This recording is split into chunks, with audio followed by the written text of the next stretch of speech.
about the situation in Iran and beyond in this hour at a Medal of Honor ceremony. We expect him, obviously, to talk a little bit about Iran, and if he does, we'll bring you some of that as it happens. But first, we're joined on Studio 3 by Daniel Drezner, Distinguished Professor of International Politics and Academic Dean at the Fletcher School of Law and Diplomacy at Tufts University, after which we will take your calls on what you think about what's going on in Iran. Daniel Drezner, thanks so much for joining us. We appreciate it. Thanks for having me on such a slow week. Exactly. Really, exactly. So we have christened this, or the administration has christened this military operation Epic Fury. Mm-hmm. So what do you make of Epic Fury so far, Daniel Drezner? It is a replay of what we saw in Venezuela, which is to credit the U.S. military and U.S. intelligence. The initial 24 hours were pretty successful if the goal was a decapitation strike. It looks like the CIA had good intel on where the Ayatollah Khamenei and his elite were. They took out a fair number of leaders. But that is the moment where this separates very wildly from what Venezuela was.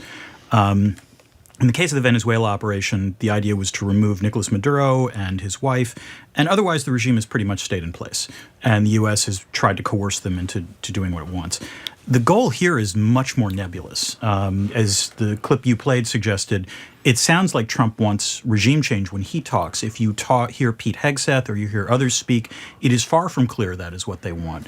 And the other problem is that this is a regime that has been more heavily institutionalized than the Maduro regime in Venezuela. And they've been prepared for this for months/years/decades. So the very fact that you've seen, retaliatory strikes by Iran already, the fact that this war has already started to widen to include Israeli strikes against Hezbollah and vice versa, demonstrates that I don't know if the Trump administration actually has a strategy for how this ends. They have some good tactics in the first 24 hours, but I don't know what their end goal is. Well, maybe that is where I'm going. Forget how it ends. Why are they there to begin with? And this is not just my usual Trump cynicism. As you mentioned, he was against regime change for ages. Mm-hmm. Then he's for regime change on the weekend. Mm-hmm. Pete Hegseth at 8 o'clock this morning said it's not about regime change, even though the regime will change. He had a clever turn of phrase. Why are they doing this? This is where, getting into the brain of Donald Trump is a tortuous exercise, to say the least. What I would suggest is going on is, first of all, Trump's been on a lucky streak when it comes to the use of force, right? I mean, this is the 9th time I think he's used the military since his second inauguration. He's bombed 7 countries, yes, from what I know. Yeah. Nigeria, Somalia, Iran, Iraq, Syria, Venezuela, and I forgot the 7th, but go ahead. Most of these attacks, either in some cases have been ineffectual, in other cases have been effectual, but he hasn't suffered any negative blowback from this. So think about the June airstrikes against Iran, which, according to most analysts, at least set back Iran's nuclear program, even though obviously it didn't obliterate it, otherwise we wouldn't be having this bombing. And obliterate was Trump's word. Yeah. That was Trump's word. Allegedly obliterating a second time. Yes. Okay. But also the Venezuela operation, I think you can argue from Trump's perspective, ended better than – it was a risky operation, but it worked in the sense of they managed to get Maduro without any loss of U.S. life. Think of Trump as a gambler where he keeps betting on red and he keeps getting red. He keeps doubling down as a result. The other reason I have to think is that he's listening to, his advisors to some extent. I don't know what the policymaking process is at this point, but the one sort of through line of someone like, let's say, Marco Rubio and Pete Hegseth is the unconstrained exercise of American power. And certainly this is something that is happening here. The third, I just realized there's a third component here, which is Israel, which is the degree to which Benjamin Netanyahu wants to launch this attack and potentially wrong foot or force Donald Trump to go along might be something else that's going on here. That is speculation. Can I add a fourth and Sure. Be nice to me, okay, if you will, because you're the professional and Margie and I are amateurs at best on this thing. I am of the belief that at least a factor, if not the only factor, is Epstein diversion. Is that? Do you reject that out of hand as a serious foreign policy person? I don't reject it out of hand just because I keep seeing everyone saying that. So it's a possibility. But if you're going to engage in diversionary war, this is the dumbest diversionary war to engage in because you are opening up a whole can of worms. You are risking stability, even if this generates the short-term sugar high, which, by the way, the polling suggests it's not going to.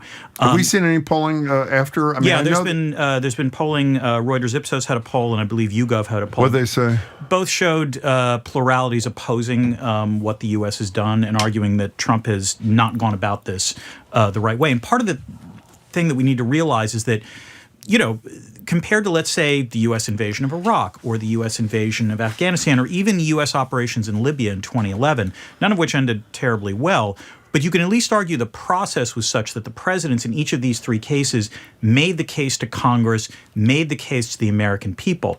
This has been an odder arrangement whereby, there's been a lot of reporting about the buildup of military force, but as you pointed out, the moment Trump starts speaking, that's his first public appearance since the bombing, the war, in his words, started 48 hours ago. He thought it was appropriate to do an Oval Office address after the death of Charlie Kirk, but did not think it was appropriate or necessary to do an Oval Office address to the American people about essentially declaring war in Iran. We're speaking to Daniel Drezner from the Fletcher School of Law and Diplomacy at Tufts. We also have the Rachel Maddow theory from MS, who thinks that part of this could be that he's pleasing the people in the Arab states, Saudi Arabia, UAE, etc., where his family is making billions and billions of dollars, and they are not fans of Iran, and that he got pushed by Netanyahu and is also pleasing those people in terms of his business arrangements. I don't doubt that he got pushed by Netanyahu. If he got pushed by his Gulf allies, and the Gulf allies have been playing the most brilliant diplomatic double game I've seen, because it's been very clear. I was in the region actually at the end of January, and a lot of the reporting shows none of the Gulf states really wanted this kind of escalation. It's not that they have any love for the Iranian regime. Right. You're absolutely right about that. Perspective all along has been that they prefer the weakened devil they know to the uncertain devil that they don't. That might take over. Okay. And indeed, it's worth noting that the CIA, when conducting analysis of what would happen if they toppled Khamenei, actually predicted that a hardliner from the Iran Revolutionary Guard Corps would likely take over. In other words, you would actually have a worse situation potentially. And when I was there were a lot of very skittish folks who didn't want to see this kind of escalation. And indeed, how it's played out is exactly why they were so skittish. I'm sure you've seen video of the Dubai airport being hit, of five-star resorts and hotels in Dubai being hit, Kuwait, Bahrain, Qatar. The Gulf is actually a booming region economically and financially. They want to establish themselves as a sort of hub in terms of transport, in terms of finance and so forth. It is hard to do that when you have Iranian missiles raining down on you. And they're admittedly, the damage has not been extensive, but all you need is just a couple of these. And also the fact that at this point, no one can fly out of the region unless they go through Riyadh. That is a huge blow to their reputation of being an oasis of stability in a sea of instability. We're talking to Daniel Drezner. And so we'll dismiss that one then. I just don't think it holds up. Just so you all know, we are waiting for Donald Trump to speak at a Medal of Honor ceremony at the White House. And when he does, we'll take a piece of that if he addresses the situation in Iran. And after that and our conversation with Dan Drezner, we will take your calls. You've mentioned Venezuela a couple times. We were obsessed with Greenland for a week, and then it was totally dropped, even though he came back from that conference in Europe and said, everything's great, we have a great deal in the works. Of course, never hear from it again. We, as to use your term, decapitate the leader of Venezuela. His vice president takes over. Essentially never hear, maybe you hear about it, the American people, we don't hear about that again. It seems to me that it's a lot harder to just disappear from this, a la Venezuela. And so... Yes, meaning what has to happen? I mean, there is always the possibility that Trump just says, mission accomplished, we're done, we've sufficiently debilitated the regime such that we don't have to worry about it. And in some ways, that, I think, is the Netanyahu approach to this. There's a phrase that Netanyahu often has used in terms of dealing with Hamas and with Palestinian extremists called mowing the lawn, which is the idea is that periodically he decides to bomb Gaza or what have you with the idea that it degrades their capabilities for a short time, and then after they grow their capabilities back, he bombs again. There's a way in which this is an internationalized version of this, of just taking out Iran's capabilities first in June, or, and also prior to that, and now, doing it again, and maybe 6 months from now we engage in another bombing episode. The problem this time, as you say, is that it's going to be tougher to just sort of walk away because in part that requires Iran to also agree, okay, we're fine with not launching any more ballistic missiles. You've already seen oil prices start to spike. You've seen stocks start to drop. Gold prices are soaring. Now, these are all short-term effects. The question is if it seems like the war is going to continue, and Trump, I believe, in an interview with the New York Times last night said something like 4 to 5 weeks. 4 to 5 weeks is not going to be great. And it also raises the question of what Iran's asymmetric response will be, not just in the region, but frankly in this country. Frankly, in this country, what do you mean by that? Iran, the one thing I will agree with Donald Trump about is that Iran is a state sponsor of terrorism. If you've got a country that is bombing you unrelentingly for a couple of weeks, you don't think there's going to be efforts to try to foment some kind of terrorist response in the United States? I see. Oh, good. So let's talk about the Iranian people for a minute, because many thousands cheering in the streets. I read where something like 80% of the people there want a regime change. But that, as you said before, it's a very institutionalized operation. So even though we took out this horrible Ayatollah and many people underneath him, that there are layers underneath that ready to take over. And the security forces who've slaughtered all these protesters, they're still in charge too. So how do the Iranian people take charge as Trump has urged them to do? I don't think they do. I mean, unless you really have some sort of, just spontaneous uprising. But bear in mind, that's what happened in December and January. And the response by the regime was to slaughter tens and thousands of people. So, first of all, you're not going to have people in the streets while there are bombs raining down. There's a general rule that's a really dumb idea. Second, historically, coercive bombing tends not to lead to spontaneous uprisings against a regime, historically. If you take a look at sort of past evidence. And the few times that it has, it's often ended horribly. The best example of the parallel to this would be, I suppose, the 91 Gulf War, when after Iraq lost that, and George H.W. Bush called on Iraqis to rise up, you had open revolt in 17 of 18 of Iraq's provinces.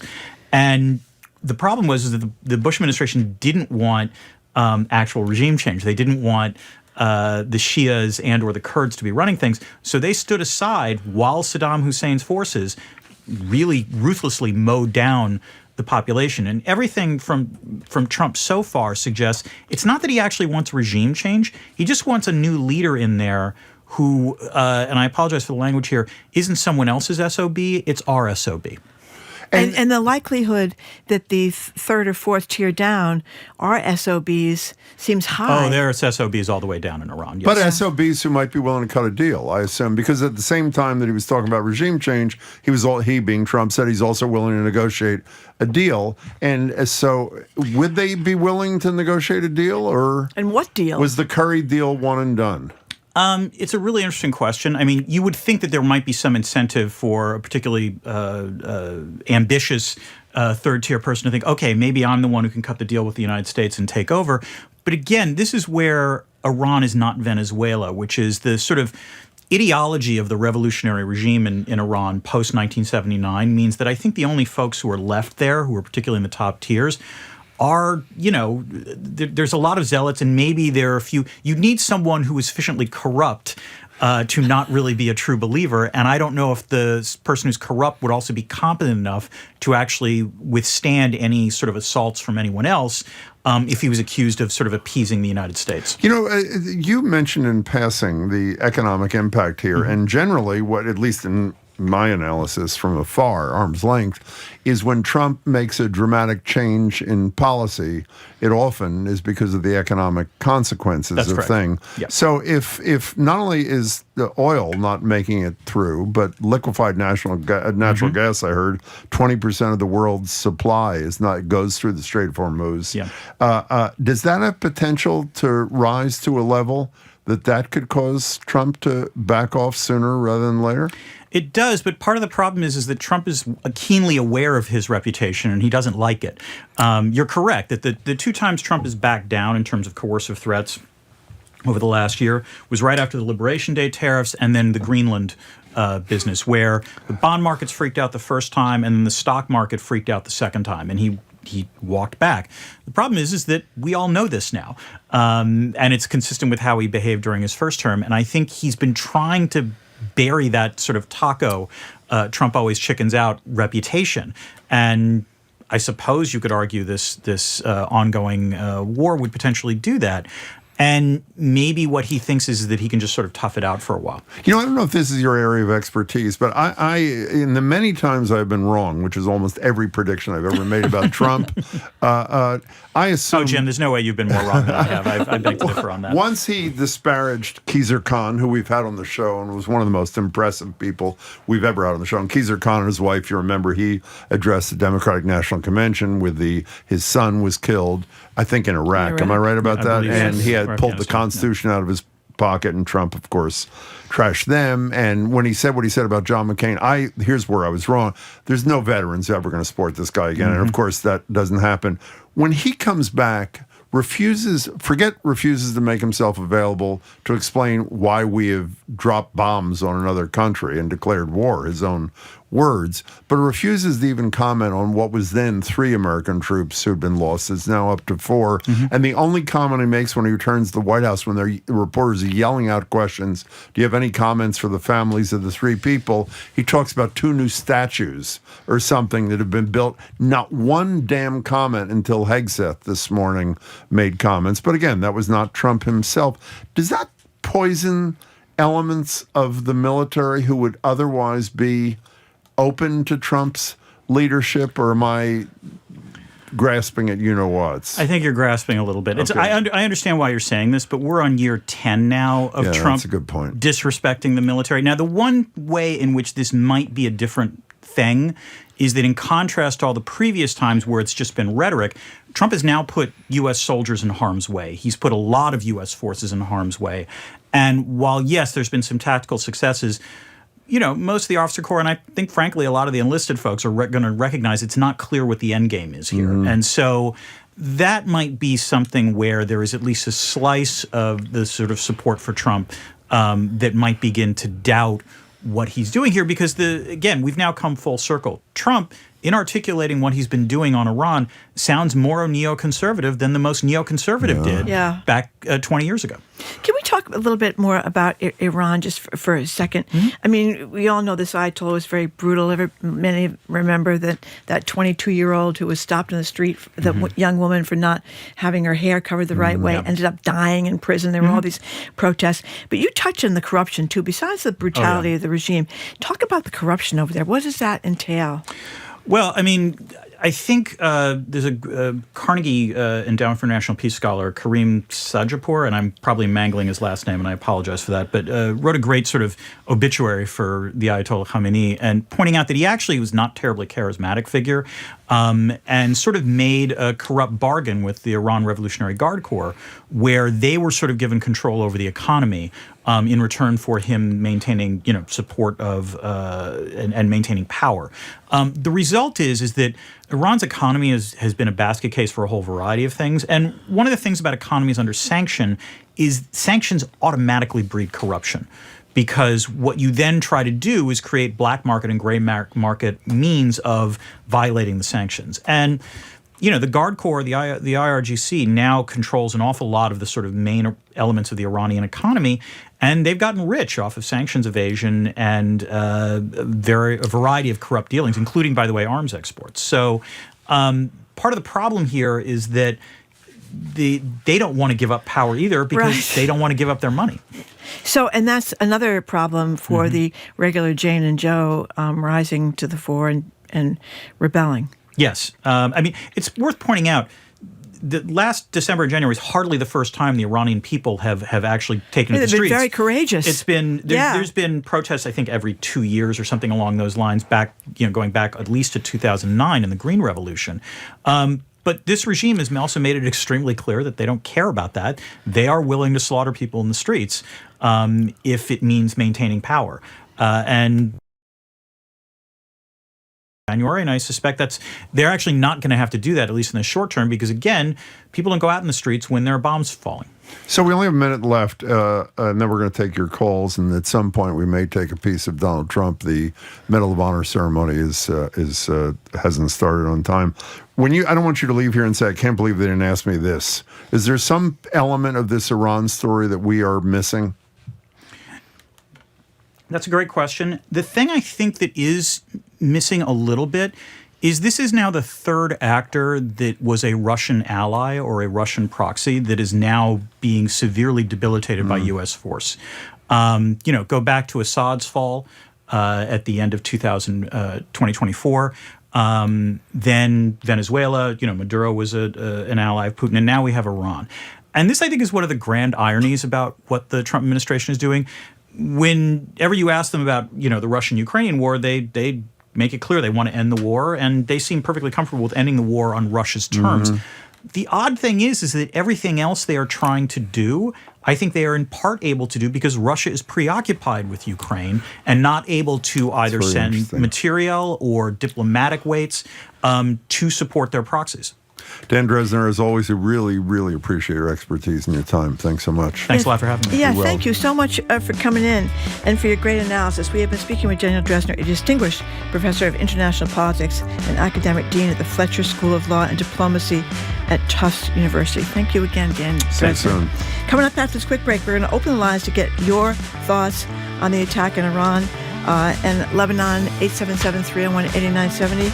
I'm Marjorie Egan. He is Jim Browder. You're listening to BPR and GBH and NEPM and streaming at youtube.com/GBH News.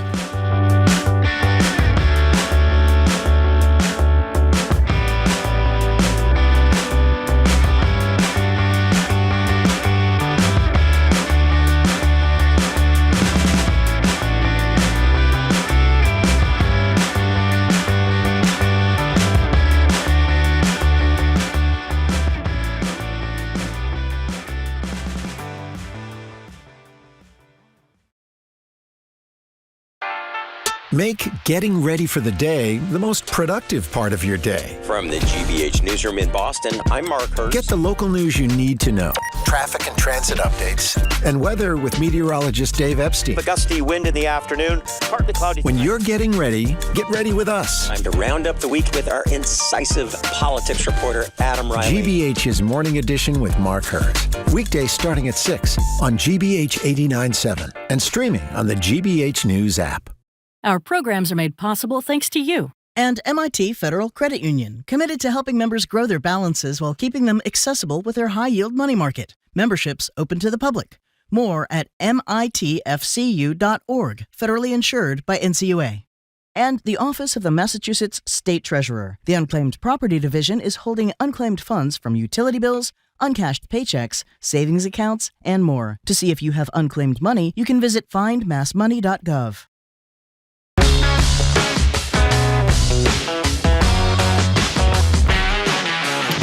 Welcome back to BPR on GBH and NEPM. Marjorie Egan and Jim Browder, streaming at youtube.com/GBH News. As I'm sure you know, we're not at the library. Won't be there till March 10th after the studio upgrades have happened. Let me just explain to you where we are. We expected Trump to be leading this Medal of Honor ceremony at 11 o'clock. Obviously, it didn't happen. It's 11:30. As soon as he does, we will dip in, assuming he talks about the conflict in Iran, and bring that to you. But in the interim, we want your thoughts on what's happening there in Iran and in the Middle East in general. American lives, as you know, now it's up to 4, have been lost. The death toll in Iran has climbed to about 500. And I mention that because an Israeli strike on a girls' school in Iran is accounting for nearly 200 deaths alone. Here's a little bit more of the story. An Iranian regime armed with long-range missiles and nuclear weapons would be a dire threat to every American. We cannot allow a nation that raises terrorist armies to possess such weapons, would allow them to extort the world to their evil will. Not going to let it happen. You know, just to put it in context before we get to your calls, here's Trump at the 2016 Republican National Convention, followed by what he said over the weekend on, well, just let's play that part.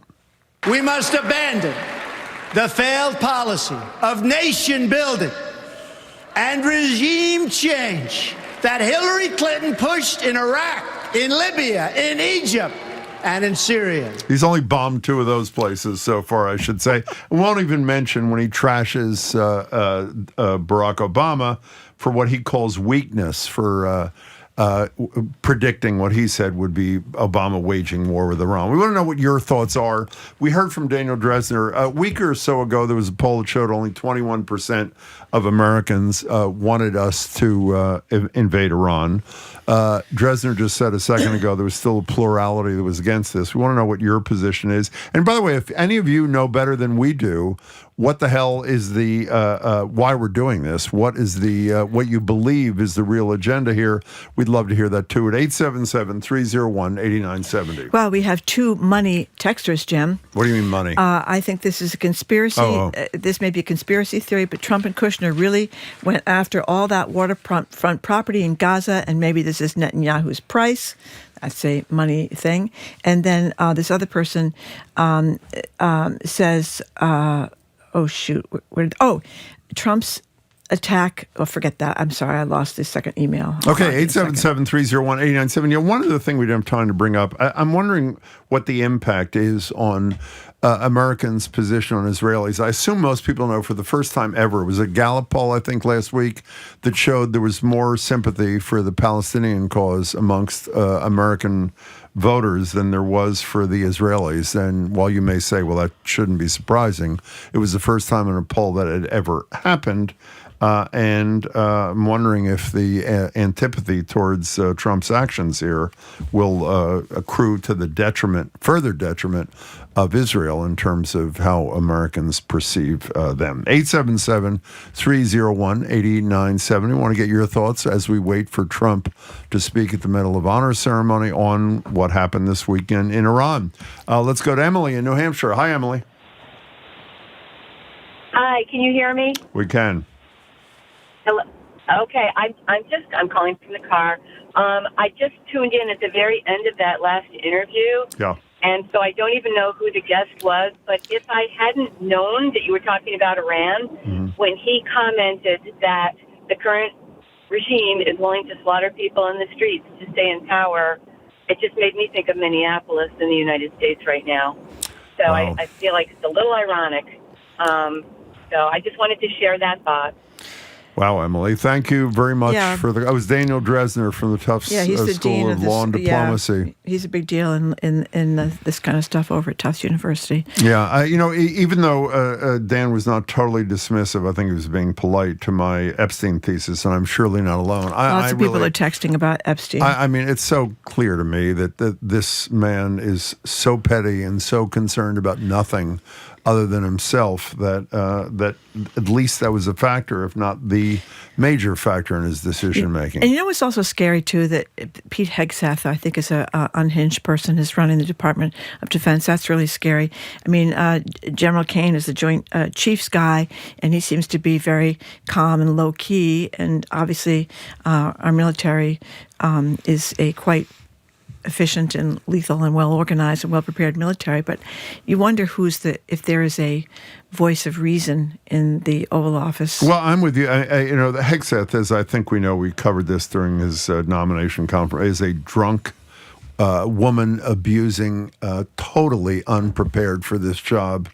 A guy, and I have to say, one of the things that maybe this is unfair, so I'll say that in advance. Every time he spits out the words Department of War, and referring to warriors. I mean, I would say, I'm guessing every single person listening to the show respects those who choose to put themselves at risk to defend this country and its democracy. But I have to say, this performative crap out of his mouth, it's almost like he's doing literally a performance, as opposed to just informing the American people. And I'll tell you, the last voice I wanted to hear this morning was his, but I listened in toto at 8 o'clock. John in Westford, you're next. Hey, welcome. Hi. Thank you. Pleasure. No, if any country in the Middle East can have a regime change, I think it's definitely Iran. I have a lot of friends that are Persian, and they're very, I don't want to say secular, but very progressive people that are used to a Western standard of living. or the idea of a Western standard of living, and a lot like Venezuela too. It's slipping away from them with inflation and the sanctions, and I think a regime change would actually work out well. The Mossad, they have so many people on the ground there that they're going to put in a puppet government with the U.S. pretty quickly because he only had 60 days. And what's 60 and then days? I think eventually, what's War Powers Act. Oh. First of all, let me just say, if there, John, I think most thought if we didn't lose American lives and some semblance of a democracy could be restored, it would be there, great. People would think. Yeah. I respectfully, John, I have heard not one word from anybody in the administration, from Trump on down, who suggests that other than being able to pronounce the words, that they have any idea how to get from here to there. So if I thought that there were competent leaders who could get us to that point and had an actual plan, but as Dan Drezner said a few minutes ago, every other thing that this guy has gotten involved in is turned to nothing. So I hope you're right. We shall see. And John, thanks for the call. The one thing John said that was totally right, I'm glad he brought it up, about the Western inclinations. Our colleague Marco Werman a couple of years ago called, I don't know if he called from when he was in Tehran or when he got back. We've spoken to other people who've been in Tehran. There are a lot of, when you see the streets in the city, it's a very cosmopolitan, Westernish kind of look. So I'm sure those people would love to have some freedom. The question is, as Drezner was, is the infrastructure in place to get them from here to there? It's one thing for Trump to say, we'll do what we do, and then you take over your country. Easier said than done. Yeah, no, it would be wonderful. I mean, you saw people in the streets who've lost sons and daughters in these horrible prison camps and these brutal security forces. I mean, I'm sure would love to return to a reasonable government, and I hope they can do it. But as we have discussed with Drezner and as people have written all weekend, this is not like you get rid of the top few people and then you have somebody take over. There's layers and layers beneath them, and it makes you afraid that the layers and layers are just as brutal as the people that have been running it. But maybe they will. And the other thing is the corruption that Drezner talked about too. Mm-hmm. If you're making a lot of money off this corruption, you may not be inclined to give it up. But maybe. Listen, it would be great. It would be great if they could do it. By the way, we just found out at 12:30 today, veteran Congressman Jim McGovern will join us for his perspective on what Donald Trump has done here. Let's go to, where are we going next? We're going to Ernie? I don't know where you are, but you're on BPR. Welcome to the show, Ernie. Hi. Hey, hi. First, I think the entire Republican Party has a blame as to what is going on right now. Because I thought the whole MAGA, they came up with the MAGA. MAGA was all about make America great. And we are not the policemen of the world. And all of a sudden we're now the policemen of the world. We're everywhere. What happened to Lindsey Graham? I think ever since John McCain died, Lindsey has he's just been, I don't know, he's completely... Ernie, can I tell you something? I'm so glad you mentioned that. The closest friend that man had in his life was John McCain, and the notion that he has now glued himself, this is Lindsey Graham, the senator from South Carolina, to a man who has not only violated every principle by which John McCain lived, but disparaged John McCain's service, is incredible to me. And Ernie, just to add to your list, because I am totally with you, how about the Republicans in Congress not giving a damn about authorizing a war? They're willing to give up any and all power to this guy. So I think you nailed it from beginning to end. Ernie, thank you much. Thank you much for your call. How do these people live with themselves? I mean, by the way, if you have a vote on authorization and you choose to vote for authorization, that's your right. You're a United States senator. You can do that. The fact that they're willing to cede their authority on everything, tariffs, taxes, which is what tariffs are. Wars. I mean, it is just, how do you look at yourself in a mirror? I don't know. How do you face your families? I mean, Trump's like, your families were disgraced, talking Amy Coney Barrett and Roberts, and but the notion, who's the third? Gorsuch. Gorsuch. Yep. But how do these people face their families when they don't even assert their authority, even if they're going to go along with them after they assert their authority? The number is 877-301-8970. I'm going through the text. This consensus seems to be it was either about the Epstein files or about Netanyahu pushing Trump to do what he wanted. Anybody who's upset about that, saying that both of us seem to believe the Epstein files are a major part of this. I have no idea what that major part of it is. But that's I'm our just guessing. thesis. Trump's whole career has been against regime change. Then he announced it was about regime change. And his chief guy this morning at 8 a.m. said it's not about regime change. They have no idea what they're doing. And at the same time, 4 Americans have lost their lives. And as of 11:42, Trump has not had the decency live to talk to the American people about that. I mean, really? We did have a spouse of a veteran of Iraq and Afghanistan who has PTSD and said it was a very, very difficult weekend for her and her family. Yeah. Katrina in Lincoln, welcome. Hi. Hi, Katrina. Hello. Hi. This is Ann from Lincoln. I'm sorry, Ann. Our fault. It's all my fault. My apologies. Hi, Ann. Thanks for calling. Okay. Welcome. Fine. Yeah, no problem. I just wanted to share something I heard on Morning Joe this morning that was sort of mind-bending. They were talking about a theory, and I didn't catch where this originated from, but a theory that this is all about China and that they have some sophisticated plan to deny China access to cheap oil through what they've done in Venezuela and Iran.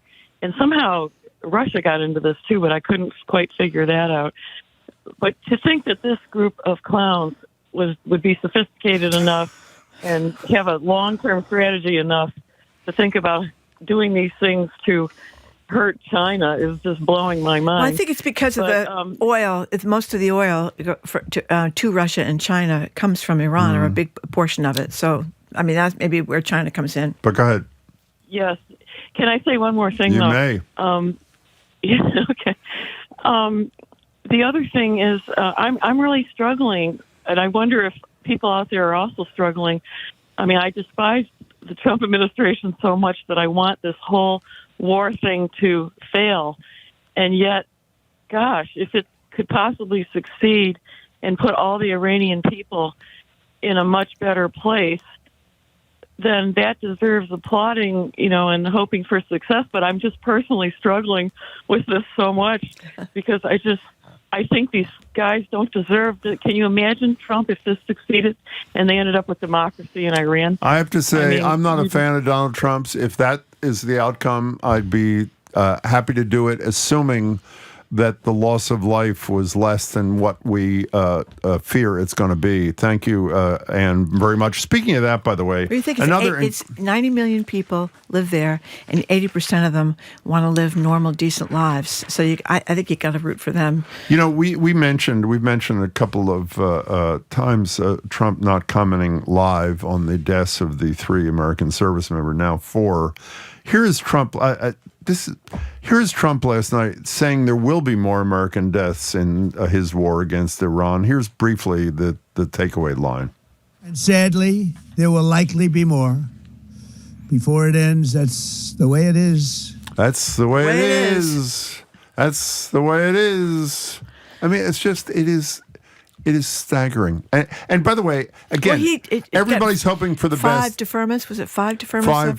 5 for bone spurs. Mm-hmm. Yeah. And by the way, what day did Barron sign up? I'm not. Well, that is a big subject online. It should be a big subject online. Barron to Iran. Yeah. I don't think he's going. Is Witkoff's kid gone?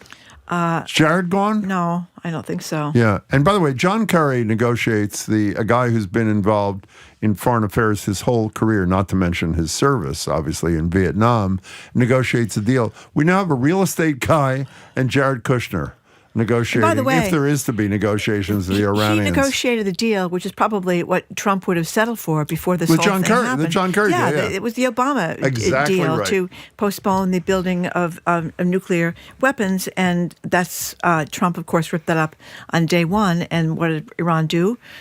Proceed to start rebuilding nuclear weapons.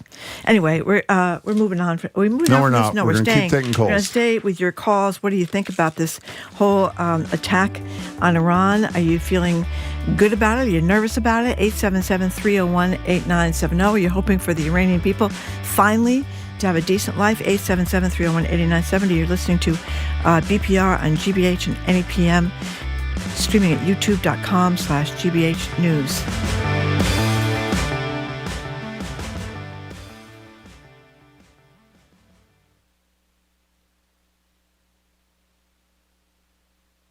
Play what you're doing and then. I'm Jared Bowen. Today on The Culture Show, Susan Dimock broke barriers in 19th century medicine.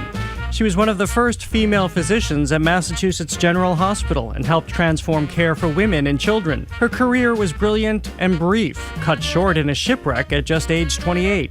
A new biography explores how Dimock changed Boston medicine, why her legacy faded, and how historians are restoring her to her rightful place. That and more on The Culture Show today at 2 on 89.7 GBH.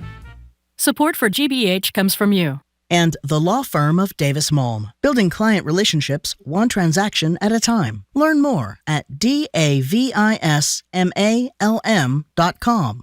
Davis Malm, lean, agile, strategic. And Explore New England, an original documentary film series exploring the region's great outdoors as well as its history, animals, and people. Available on YouTube and Roku or online at explorenewengland.tv.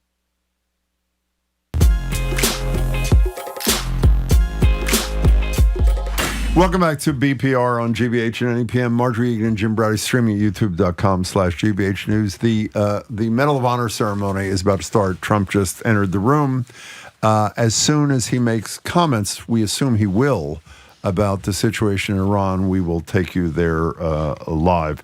In the interim, we are taking your calls about the whole situation in Iran. And let me tell you, we've reconfigured today's show, just so you know. We'll take your calls and possibly some of Trump till noon. Then we're going to talk to Joanna Lydgate, who is leading an organization worried about election integrity come November. We'll talk to Congressman Jim McGovern at 12:30, and then we will take more of your calls after Congressman McGovern about the situation in Iran, because a lot of you want to talk about it. Katrina in a car, hi. Hi. Hi. Big fan, called before. Thank you. So I am white American, but I married into a Persian family. Mm-hmm. My in-laws are both born in Iran, moved here like most Persian Americans did because of the revolution. Mm-hmm. And I want to just underscore what one of your other callers said about the Persian American culture is elated. Hey, Katrina, don't go away. We're going to go to Trump for a second. Please stick around. Here's Trump. The grave threats posed to America by this terrible terrorist regime. Following our obliteration of Iran's nuclear program in Operation Midnight Hammer a short while ago, we warned Iran not to make any attempt to rebuild at a different location because they were unable to use the ones that we so powerfully blew up. But they ignored those warnings and refused to cease their pursuit of nuclear weapons. In addition, the regime's conventional ballistic missile program was growing rapidly and dramatically, and this posed a very clear, colossal threat to America and our forces stationed overseas. The regime already had missiles capable of hitting Europe and our bases, both local and overseas, and would soon have had missiles capable of reaching our beautiful America. The purpose of this fast-growing missile program was to shield their nuclear weapon development and make it extraordinarily difficult for anyone to stop them from making these highly forbidden by us nuclear weapons. We were the ones that were complaining. We were the ones that wanted it stopped. But everybody was behind us. They just didn't have the courage to say so. An Iranian regime armed with long-range missiles and nuclear weapons would be an intolerable threat to the Middle East, but also to the American people. Our country itself would be under threat, and it was very nearly under threat. I was very proud to have knocked out the Iran nuclear deal by President Barack Hussein Obama, that was a horrible, horrible, dangerous document. They would have had nuclear weapons 3 years ago, and they would have used them.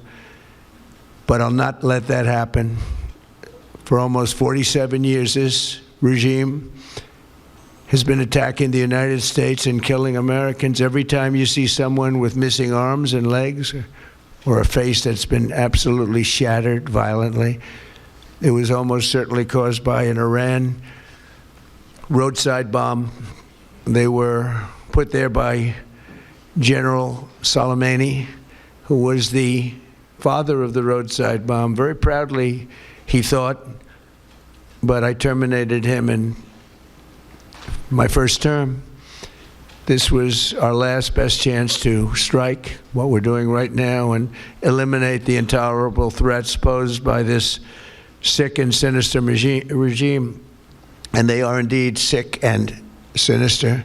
Our objectives are clear. First, we're destroying Iran's missile capabilities, and you see that happening on an hourly basis, and their capacity to produce brand new ones, and pretty good ones they make. Second, we're annihilating their Navy. We've knocked out already 10 ships. They're at the bottom of the sea. Third, we're ensuring that the world's #1 sponsor of terror can never obtain a nuclear weapon. Never going to have a nuclear weapon. I said that from the beginning. They're never going to have a nuclear weapon. They were on the road to getting one legitimately through a deal that was signed foolishly by our country. And finally, we're ensuring that the Iranian regime cannot continue to arm, fund, and direct terrorist armies outside of their borders. And we thought we had a deal, but then they backed out. And they came back, and we thought we had a deal, and they backed out. I said, you can't deal with these people. You got to do it the right way. Today, we grieve for the 4 heroic American service members who have been killed in action and send our love and support to their families. In their memory, we continue this mission with ferocious, unyielding resolve to crush the threat this terrorist regime poses to the American people, and a threat indeed it is. We have the strongest and most powerful, by far, military in the world, and we will easily prevail. We're already substantially ahead of our time projections, but whatever the time is, it's okay. Whatever it takes, we will always, and we have right from the beginning, we projected 4 to 5 weeks, but we have capability to go far longer than that. We'll do it. Whatever somebody said today, they said, oh, well, if the president wants to do it really quickly, after that he'll get bored. I don't get bored. There's nothing boring about this. Do you agree with that, Pete? I don't think there's anything, Mr. General. I think there's nothing boring about it. Somebody actually said from the media, I think he'll get bored after about a week or two. No, we don't get bored. I never get bored. If I got bored, I wouldn't be standing here right now, I guarantee you that, to go through what I had to go through. We also projected 4 weeks to terminate the military leadership, and as you know, that was done in about an hour, so we're ahead of schedule there by a lot. But please join me in thanking every American service member who bravely is standing in harm's way. They really are incredible, and I just want to thank you. We have a lot of them right here. Thank you very much. Thank you.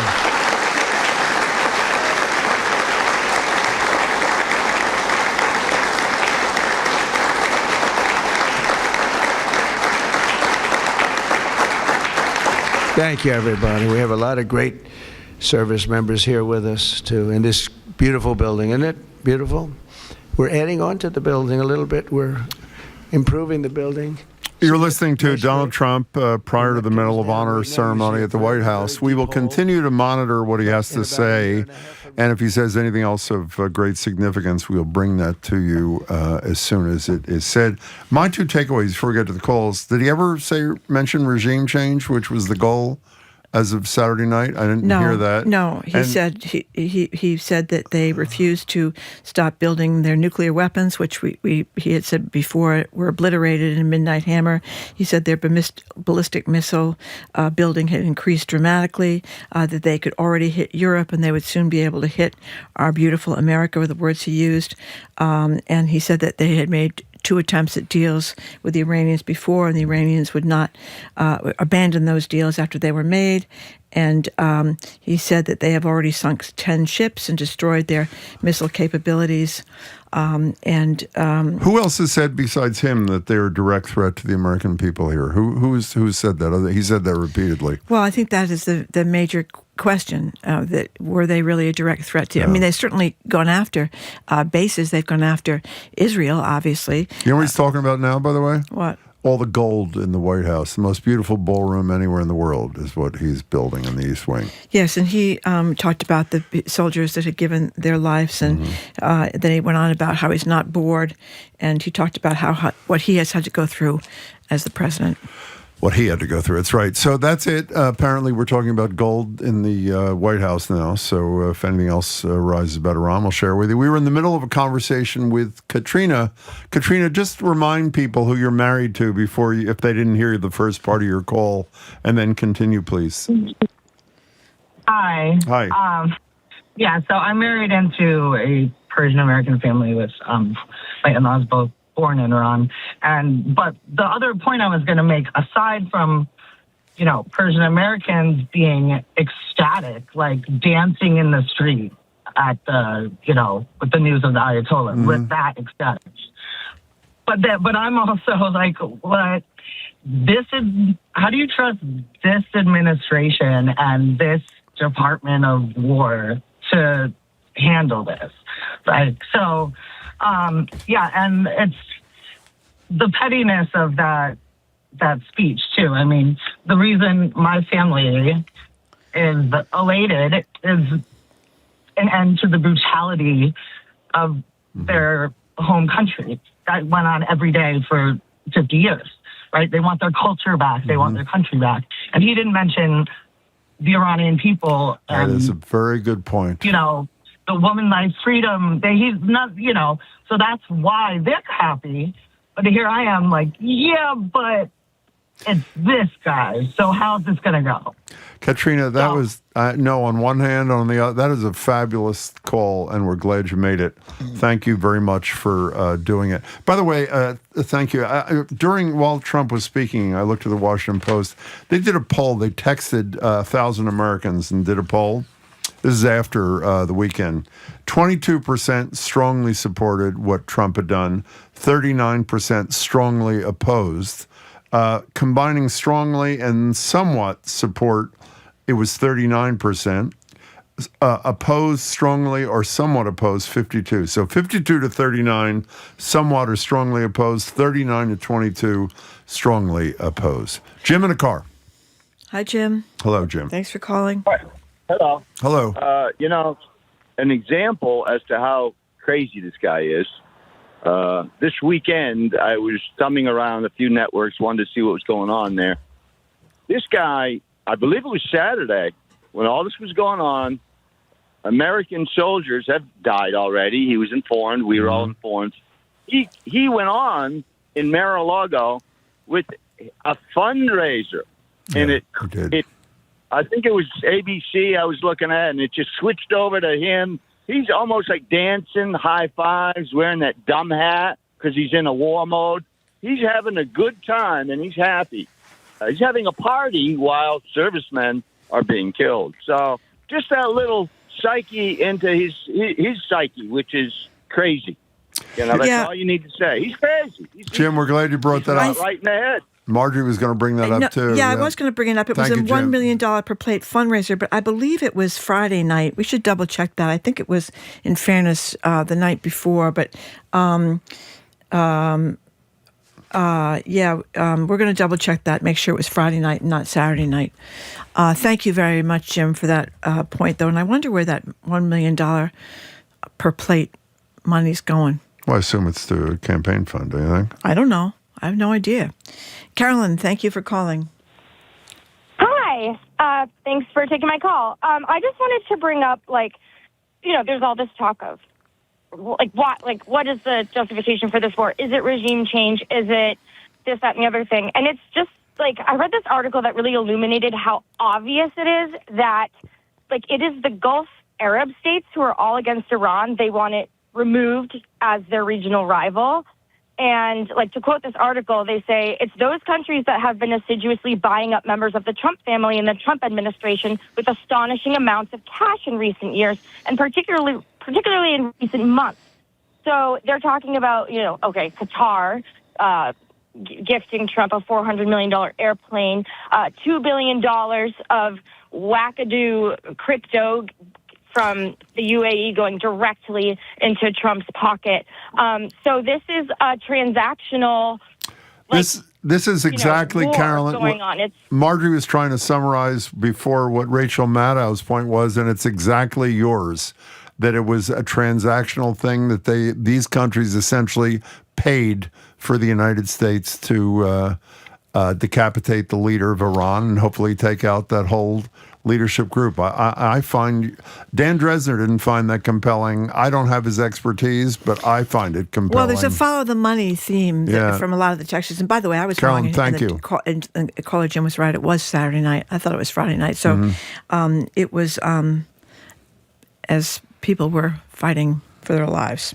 Yeah, let me just tell you what we're doing here, by the way, because the whole show has been obviously changed because of the current events. We're going to take calls for another minute. We're going to speak to Joanna Lydgate, who is working, she and her organization, to try to ensure the elections are not stolen. There's not a coup d'etat in November.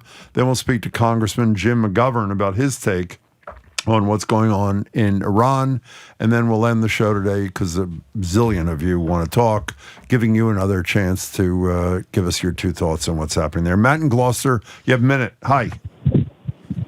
Yeah, hi, Jim and Marjorie. Thanks for taking my call. Our pleasure. I think what's going on is we're just perpetuating this Israel first policy that both sides of the aisle are complicit in. AIPAC is just rampant throughout the Congress and Senate. That's why we're not seeing a lot of pushback from Democrats right now, whether it's Chuck Schumer or other members of the Democratic Party. It's a real shame, because we're doing this at the behest of Israel, and Iran didn't have long-range ballistic missiles that would have been a threat to us. But while Trump's in office, Netanyahu's trying to run the show and use him as a puppet while he can. But I think that if the Democrats were in there, there's a very good chance they would be lockstep with Israel's wishes, because that's how it's been. Well, you're going to hear a leading Democrat again from the House of Representatives at 12:30. You should stick around for that, Matt, if you can, and hear what Jim McGovern has to say. We appreciate your thoughts, but we got to go. Thank you. Okay, thanks to the people up at NEPM that were tuning in. We are going to move right after this break, as Jim said, to Joanna Lydgate, who runs an organization that is helping to assure that the November midterm elections are free and fair. You're listening to 89.7 GBH, broadcasting youtube.com/GBH News. Joanna Lydgate on the midterm elections is up next.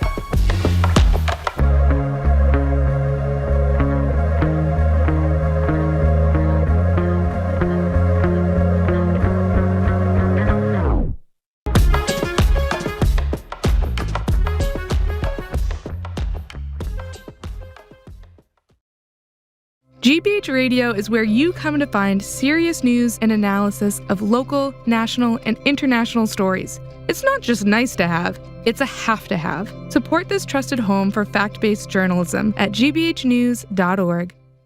Funding for our programs comes from you. And Bonsai Bar, hosting pop-up beginner bonsai workshops at breweries across New England. Hands-on classes provide guidance in the basics of bonsai design and care in a group setting.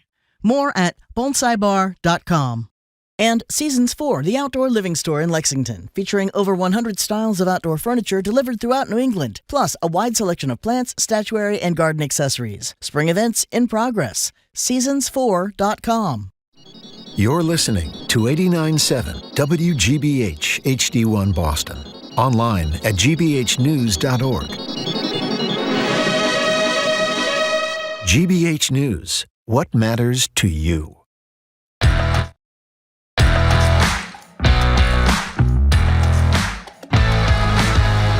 Welcome to hour number 2 of Boston Public Radio, 89.7 GBH, Jim Brady and Marjorie Egan. We are streaming at youtube.com/GBH News. We want to remind you again, because of work being done on our equipment at the library, we won't be back there till March 10th. But the mayor of Boston, Michelle Wu, will be with us that day, March 10th, at the Boston Public Library. And Governor Maura Healey will be with us March 27th, also at the Boston Public Library. Hello again, Jim. Hey there. And speaking of, we're now joined in Studio 3 by Massachusetts First Lady Joanna Lydgate. She's president and CEO of States United Democracy Center, a nonpartisan organization born out of the 2020 election and threats to our electoral system. It's a refrain we've heard from Donald Trump for years, that elections he does not win are rigged, and someone, him, should do something about it. Here he is speaking on a podcast with Dan Bongino about a month ago, calling for Republicans to take over elections across the country. These people were brought to our country to vote, and they vote illegally. The Republicans ought to nationalize the voting. States United Democracy Center is actually trying to do something to provide support to state and local enforcement officials working on election security to stand up to Trump's attempts to undermine November's elections. Joanna Lydgate, it's good to see you again. Thanks for being here. Thanks for having me. Great to be with you. Yeah, thank you so much for coming in. So just before we get started here, tell people what exactly the States United Democracy Center is, what you guys do. Yeah, so we're a nonpartisan organization. We work all across the country. We work with the statewide officials who run and protect and defend elections. So governors, state attorneys general, secretaries of state. We do some work with county and local officials as well. And it's really all about first protecting the rule of law right now, protecting our Constitution, protecting state authority, including over elections, and then also getting ready this fall to defend another election from an election denier-in-chief in the White House. And by the way, this is a term our listeners may not remember anymore. Your organization is actually bipartisan. It is, yep, that's and right. Tell us about some of the leaders who are involved in this thing. We have an amazing advisory board of former officials from both the Republican Party, the Democratic Party. This is really not about party at all. It's about having a shared value around protecting American democracy. So we work in purple states and blue states and red states. And I think it's important for folks to remember that our election system is run by nonpartisan election administrators who've been doing this job for decades. They've been certifying elections where Republicans have won, where Democrats have won. And really in the last few years, it's the first time that their work has come under attack, under threat in the way that it has. Tell us just who a few of those people are, leading Republicans, leading Democrats, like who? Yeah, so for example, we've got like Bill Weld on the advisory board, Christy Todd Whitman on the advisory board. Former governor of New Jersey. Yeah, so Republican. Lots of former Republican governors who've spoken out, who've pushed back against this administration. We also have a lot of law enforcement leaders on our advisory board, because right now, protecting the work of these election officials includes literally protecting their safety, protecting the safety of voters, making sure that everyone has safe access to the polls. That is work that law enforcement is having to do today. And again, that's pretty new in this country. You just mentioned Bill Weld and Christy Todd Whitman, and I think most people consider them normal, moderate Republicans. They're not the MAGA crowd. And I think that what scares a lot of us is that we had Raffensperger, whatever his name was, down in Georgia, the Republican who stood up to Trump when Trump tried to get those 11,000 votes we've heard so much about. But I don't know that there's very many moderate Republicans that are going to help you. I mean, MAGA Republicans are going to help you. They're going to do what Trump wants. So why should we be less than hysterical about what's going to happen in red states? Look, I think we should be very concerned about this election cycle in particular, and about the midterms, and we could talk all about the threats that states are going to be facing. And also, we have an incredible group of election officials. And again, it's not just the statewide officials, it's county, it's local, all across the country. They stood up in 2020. They did their jobs in 2022 and 2024. And, I'll give you an example. Recently, Trump has been, as you know, weaponizing the Department of Justice in all kinds of different ways. Yes. One of the things that he's tried to do is obtain voter rolls from states so that he can get everyone's personal data and everyone's voter data. And states have pushed back. and not just red states. I'm sorry, not just blue states, not just Democratic officials. There's a lot of states out there that are saying, no, this is not how it's done. And I think the commitment to free and fair elections in this country really does cross party lines. So I think we will again see, as we have in prior elections, again, folks on both sides of the aisle pushing back. Do I wish there were more? I sure do. Well, let me continue the hysteria point of Marjorie. Great. A couple of I'm seconds pretty ago. hysterical here. I was listing in anticipation of you coming, Joanna Lydgate. Who are the key federal officials other than Trump himself who have jurisdiction here? You have the head of the FBI, election denier. You have the Attorney General of the United States, election denier, and this guy Kurt Olson, whose job is Director of Election Security and Integrity, who's not only an election denier, he's the one who filed this false affidavit to get a warrant to go into the Fulton County files in Georgia. So the whole infrastructure of at least the Trump administration is hell-bent on ensuring that he wins regardless of who votes in November. Is that a fair statement? That is a fair statement. The threat this year is supercharged because Trump has access to so many levers of power across the federal government. So list for us some of the threats that you consider to be most serious and most concerning. Well, I think let's start with the weaponization of the Department of Justice. We just talked about, how he's trying to look to get voter data from across the country. But your example, Jim, of the raid at the Fulton County Elections Office, completely unprecedented to be sending FBI agents in to take ballots, to take voting equipment with an affidavit that we've now seen is just based on total lies. There's no truth in it. And I think we will continue to see Trump trying to take all of the agencies that he has at his disposal. So that would also include, for example, DHS, ICE, CBP, to try to continue to wage this real kind of assault that we've watched against the states that are standing up to him. The good news is that we also have a ton of power in the states. And that's really what our organization, that's our whole focus. States control elections, states run elections. That's always been the case in this country. And there are a lot of checks on his power. Most important among them are these statewide officials. But just for a second, one of the things that I don't want to speak for Marjorie, but I will. One of the many things that concerns us most is having, for example, ICE officials at the polls. We have spoken to every official, from the governor to the attorney general to the mayor of Boston, with whom we've spoken, each of whom has taken a really strong stance in defense of democracy. Each have admitted there are limits to what state officials, no matter how well-intended, can do in any of the 50 states on issues in areas where there is almost exclusive federal jurisdiction. And unlike elections, in quotes, which, as you said, have state and local are in charge for the most part, ICE is a federal proposition. So let's assume Donald Trump decides I'm close in, in Virginia, and I'm going to send ICE people to those districts that have the highest percentage of Latino voters, legal voters, not this BS crap that he comes up with that there are all these non-citizens voting, because as you know better than we do, there are almost none. It's a non-existent problem. So what does the governor of Virginia do when ICE people end up at the polls? Well, if Trump tries to send ICE agents to the polls, that's illegal. So states will take action. So it's true, Jim, that the federal government has a lot of power over immigration, but we're not talking about immigration here because there are laws that prevent election interference, that prevent voter intimidation. So there will be restraints on his ability to use federal agents of any kind at polling sites in the fall. Hold on, like what? Like the National Guard? I mean, who's going to stop ICE from being outside the polling places if he sends them? Well, there will be state officials who will push back. So that could be the state attorney general, the governor, the secretary. It could be local, state, and local law enforcement.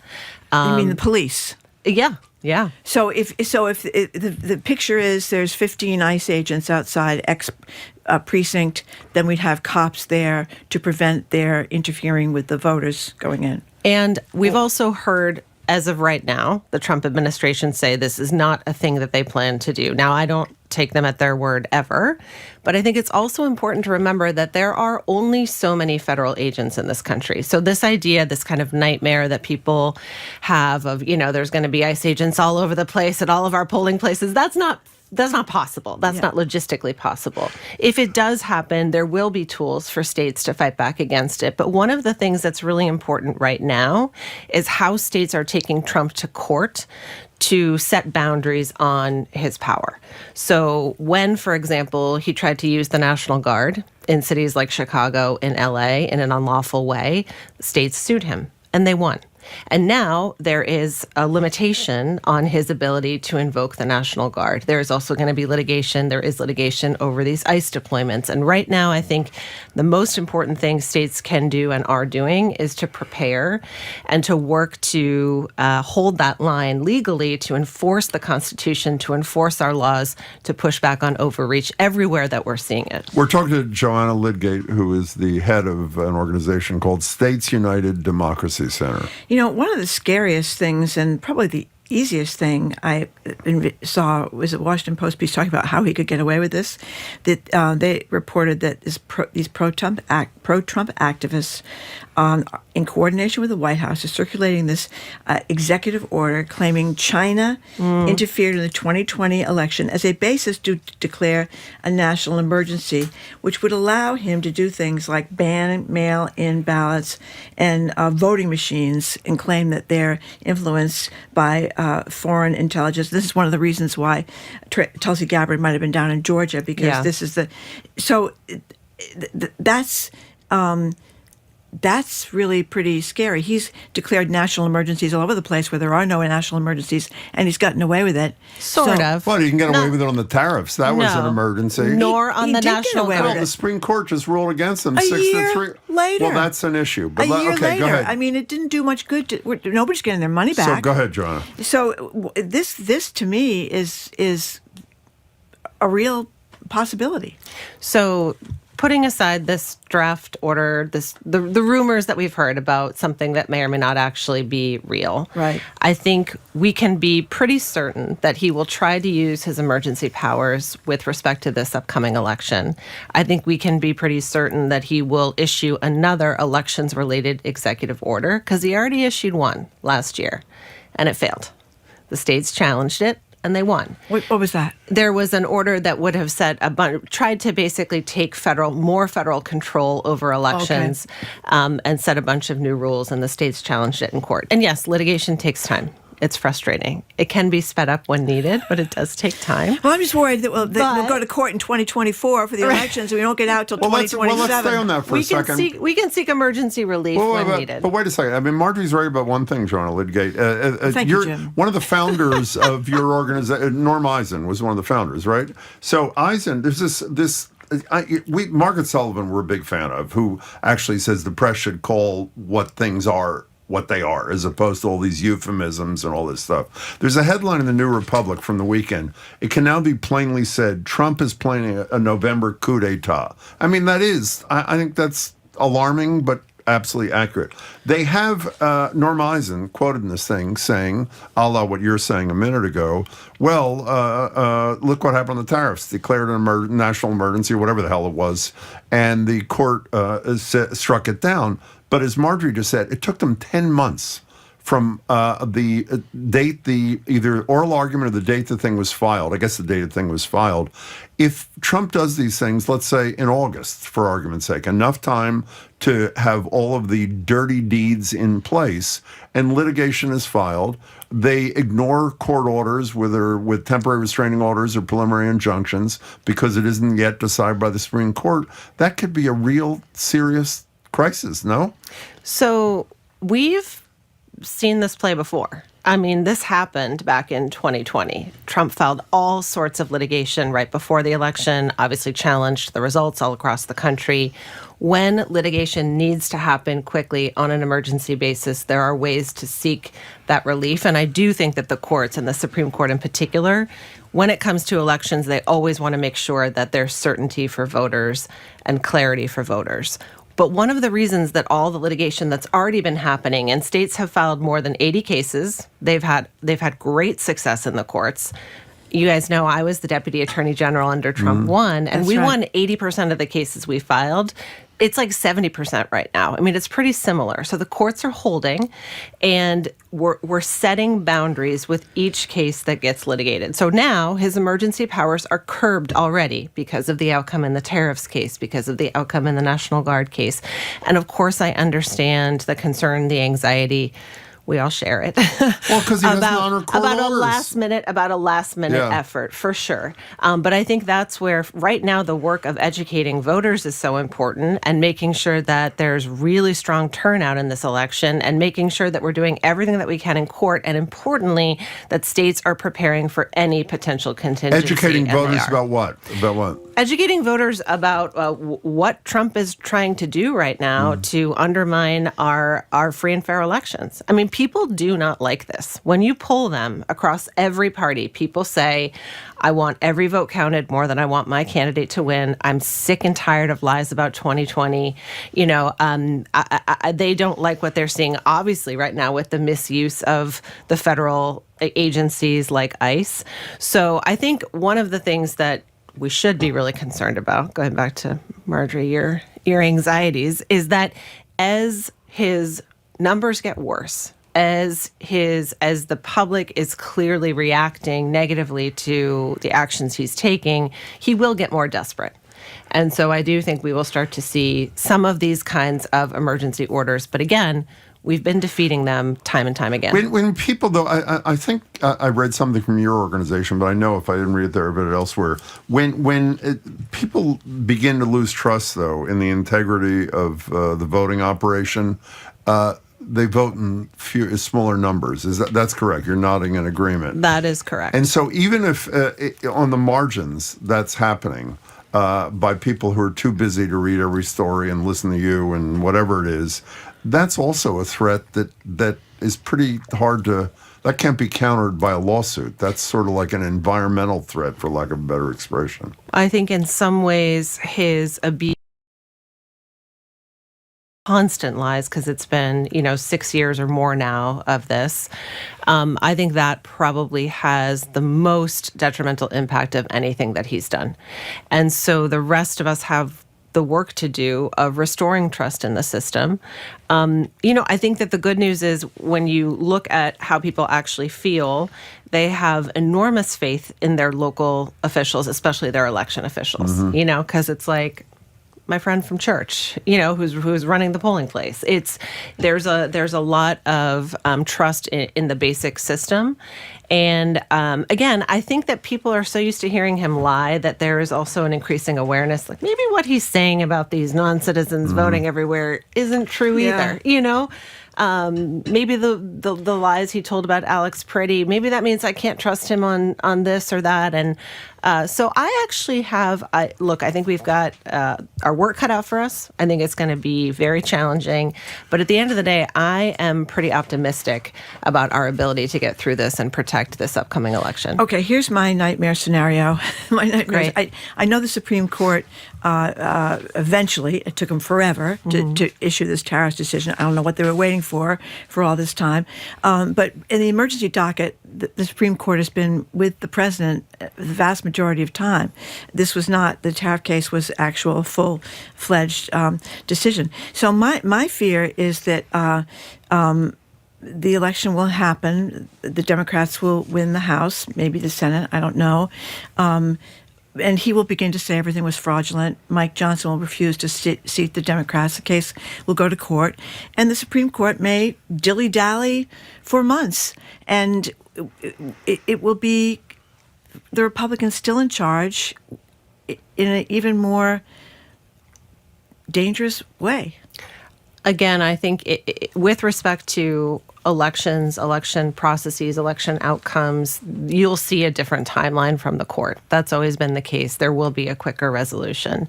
Why do you think that? Because that has typically been the process for election-related decisions. Okay. Yeah, because, again, the public needs certainty.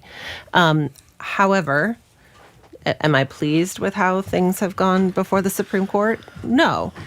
And also, at the end of the day, they have set some limits too. And I think when it comes to this foundational question of the people, we the people, deciding who our elected leaders should be, I am actually optimistic about how the court will view that. So, again, lots and lots. Look at the look on Marjorie's face. Marjorie would like to ask you, excuse me, Marjorie would like to ask you the same question another way. Please. It's because the law and the Constitution have not mattered to this man. He's breaking the law and violating the Constitution all over the place. And right, even after the tariff decision, he reimposes tariffs allegedly under another statutory authority. He's basically a lawless guy. I'm going to fix Marjorie's problem, Joanna Lydgate. Okay, you go ahead. I ask the exact same question to Doris Kearns Goodwin every time she's here that I'm going to ask you. And she quotes Abraham Lincoln. Is your optimism real, or do you feel you have to be optimistic because of the job you have? No, it's real. real. You have to raise your right hand. Okay, raising my right hand. Go ahead. Raising my right hand. I do feel a little bit like Pollyanna right now on this interview, but truly, I have faith in how this will play out because I have faith in the people all across this country who are actually doing the incredibly hard work. I mean, it has become increasingly hard work of administering our elections across both parties. We watched Republicans stand up and speak out in 2020. We've watched multiple elections now that have been free and fair despite all kinds of noise, to put it nicely, from Trump and his allies. We've watched states administer elections through pandemics and hurricanes and all sorts of crises. And the courts are pushing back. So not the Supreme Court always, but still sometimes. And the lower courts have been really strong. I think there are guardrails on the system. We have to make sure that they hold. And again, we have to make sure that the people in this country understand what's at stake because they, at the end of the day, we've seen in Minnesota, right, what a difference it makes when the American people actually speak out, when they make their voices heard. Another election-related thing, and this is sort of a bipartisan effort, and the Democrats would say we did it because the Republicans started. How do you feel about this gerrymandering, this redistricting thing mid-decade that was started at the insistence of Trump, where Democrats are trying to catch up? What's your organization? What's your position on that? Well, we at States United, we're nonpartisan. I know. You said, we're bipartisan, so we're not getting involved, in that fight either way. Look, I think it's another example of how Trump has been trying to manipulate and game the system. And at the end of the day, this is all about consolidating power. It's all about using his power, trying to have every, tool at his disposal to be able to influence an election if he doesn't like the outcome. And it's interesting, right? Like 2020 was allegedly rigged, but this last presidential election was seemingly totally fine. That's a very good point. Isn't that so weird?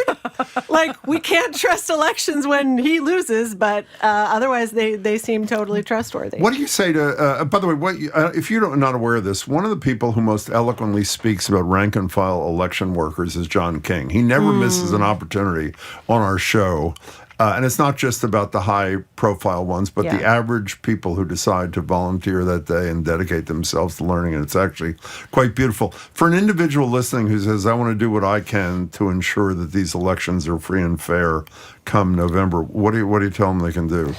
Well, there's a lot of things people can do. First of all, I would think about whether you can volunteer in your local community, whether at the polls. There's lots of opportunities to get involved, and this is a system that is powered by the people. We need people to be engaged. Obviously, for those who are more political, working on a campaign, getting involved in a particular race, running for office. We talk about that a lot.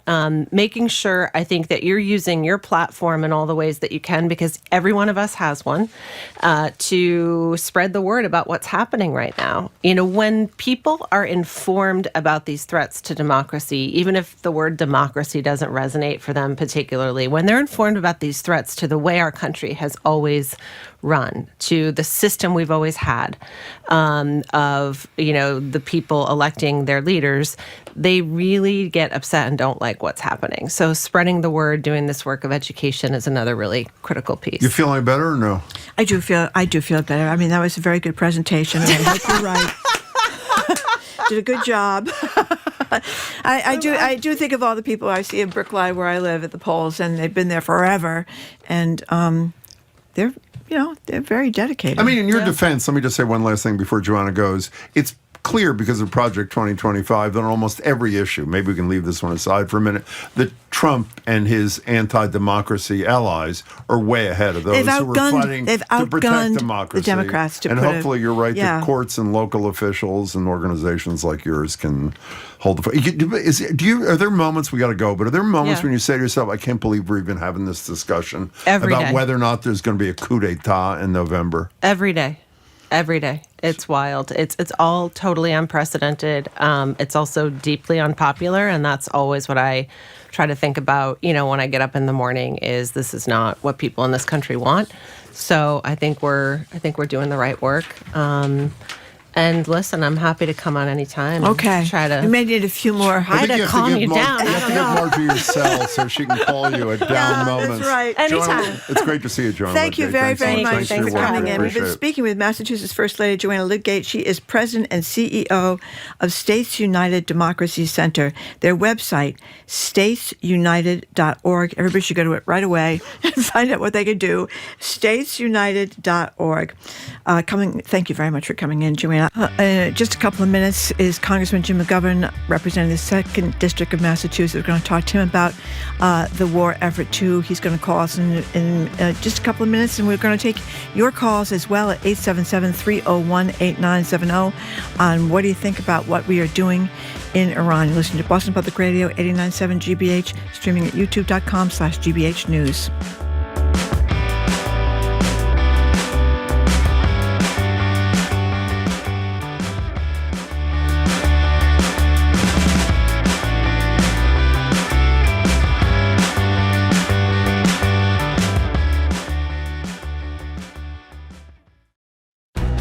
When news breaks, Numerous explosions have been reported across Iran, including at military sites in Kermanshah, Qum, and Isfahan. you can count on GBH News to keep you informed. This president behaves like we can do whatever we want. We can invade any country we want. We can bomb any country we want. Congress needs to be called back immediately, and we need to debate this, and we need to vote for or against the authorization of the use of military force. GBH News 89.7.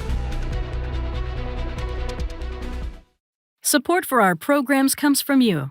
And Biogen. For nearly 50 years, Biogen has been committed to advancing biotechnology innovations to develop new medicines for people with hard-to-treat diseases. Biogen, making breakthroughs happen. Biogen.com.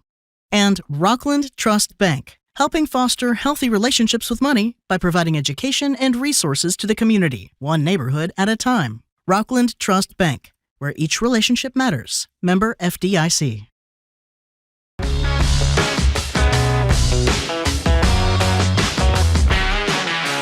Welcome back to BPR on 89.7 GBH. Marjorie Egan and Jim Browning are streaming at youtube.com/GBH News. Once again, we will not be at the library until Tuesday next week, March 10th, after all these studio upgrades are completed. In a minute or two, we're going to be joined by Congressman Jim McGee. Oh, we do have him now? We're actually joined right now. Well, let me say first, after we speak to the congressman, we're going to continue to take your calls about the situation in Iran and the region. But now, as I said, we're joined by Congressman Jim McGovern, who represents the 2nd District of Massachusetts in the central part of the state, including Worcester, Amherst, Northampton. Congressman, I know you're busy. Thanks so much for your time. I'm happy to be with you. Well, Congressman, tell us what you think about what's happened in Iran. Well, look, this is an illegal war with no goals, no mission, no explanation.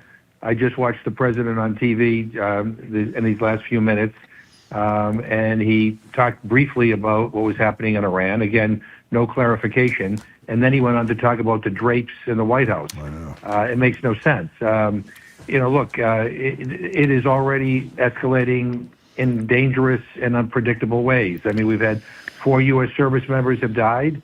I mean, 3 U.S. F-15s were just shot down by what appears to be friendly fire. We have U.S. bases under attack throughout the region, civilian targets all throughout the region. Oil prices are skyrocketing. I mean, this is nuts.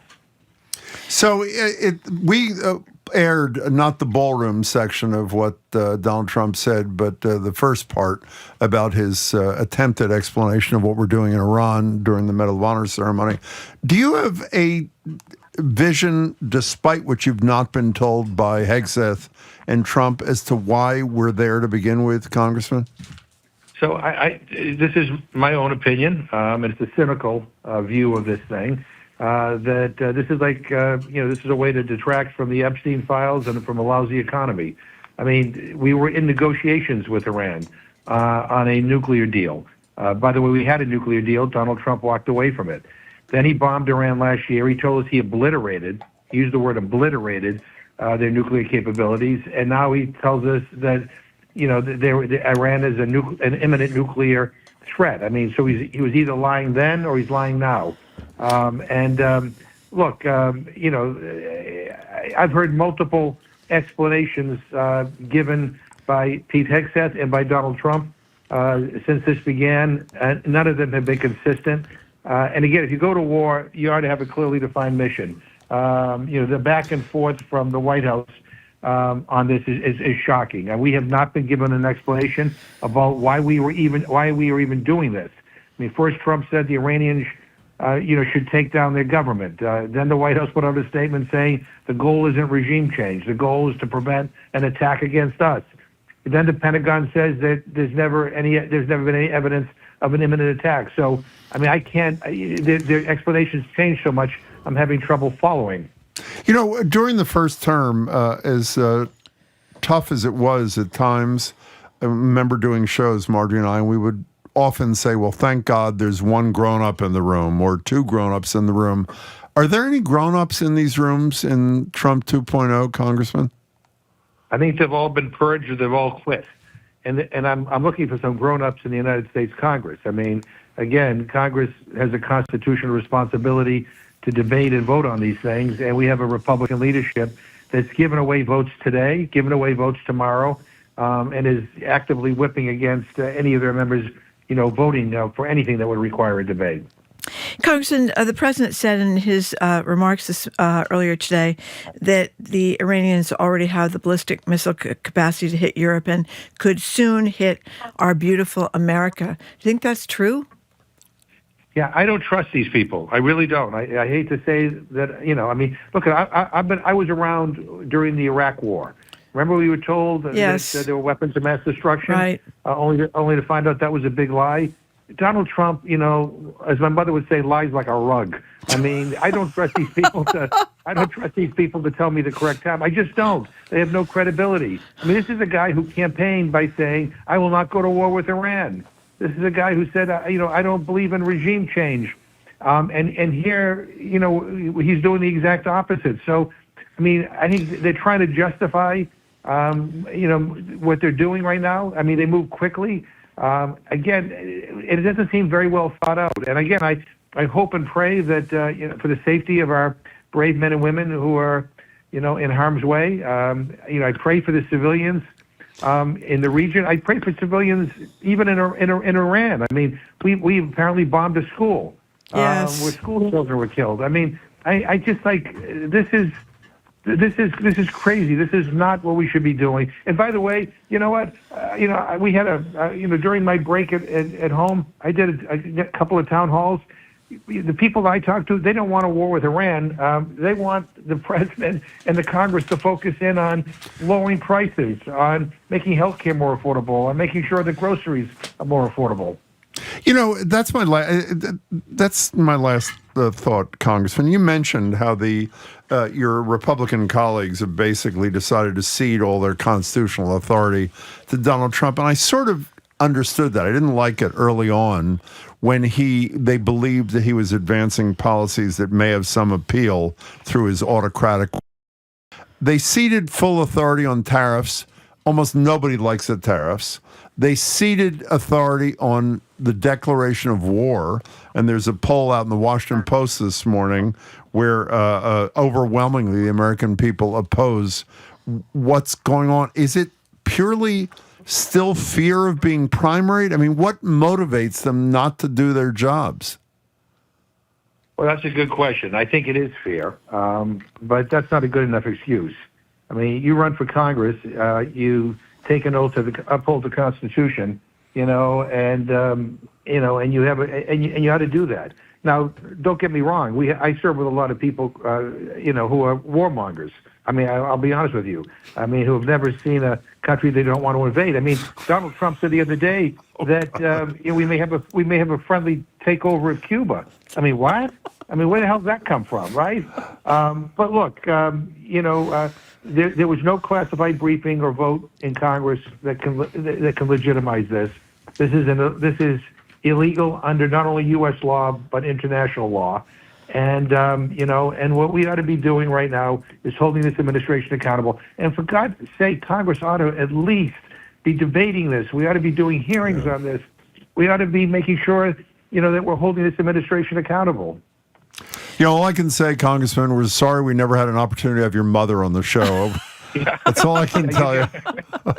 You'd have to have a censor to bleep her out. Yeah. Thanks for your time, Congressman. Really appreciate it. We have been speaking Jim McGovern, who represents 2nd District Doesn't of Mass. mince words, that man. Including Worcester, Amherst, and Northampton. Now we're going to open up the lines to you guys if you want to call in and weigh in and text in on what you think about what we're doing in Iran, rather. I almost called it Iraq. Iran. 877-301-8970 is the number to call or text.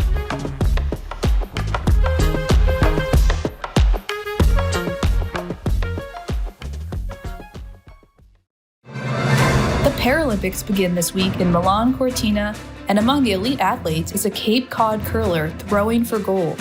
His knowledge of the game and the strategy is his strong point. To be able to have an opportunity to reach and compete at the highest levels of a sport really appealed to me. I'm Megan Smith, the rules, strategy, and joy of wheelchair curling. Nice shot, Dan. Throwing some great rocks. Today on GBH's All Things Considered. Our programs are made possible thanks to you. And Boston Ballet, presenting Winter Experience, featuring the return of Crystal Pite's celebrated The Seasons canon and Yorma Ello's timeless Le Sacre du Printemps. Opens March 5th at Citizens Opera House. Tickets at bostonballet.org. And Brown University Pre-College Programs, where high school students prepare for college learning, experience college life, and make new friends from around the world in one of their 300 course offerings. precollege.brown.edu.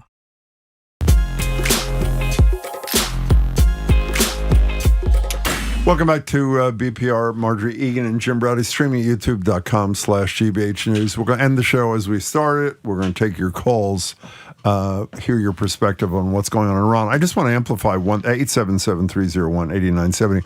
One thing that Congressman McGovern mentioned that we failed to mention earlier in the show, that bombing of the girls' school, somewhere in the neighborhood of 175, 200 people dead, a lot of them, these girls at this school, which is another just abomination. I also want to fill in a blank. I mentioned that the man who did not believe as a candidate in foreign entanglements has bombed a mere 7 countries so far in a year.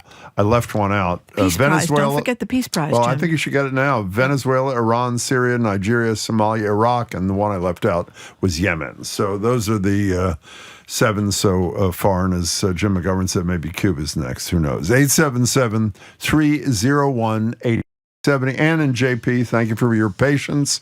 Welcome to the show. Hi.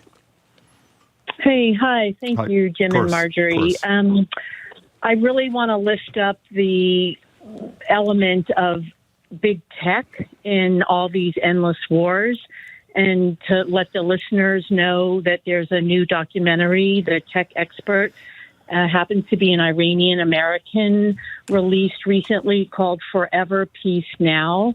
And he's linking the role of companies like Palantir, Google, Microsoft, like 5 big ones, with these just deplorable actions, and I loved Emily's linking ICE kidnapping people off the street in the U.S. to the actions in, Palestine and the slaughter of civilians there. And the documentary was so hard to watch, but really important because it talked about U.S. military protocol in bug splat terms, like the killing of civilians is referred to as bug splat.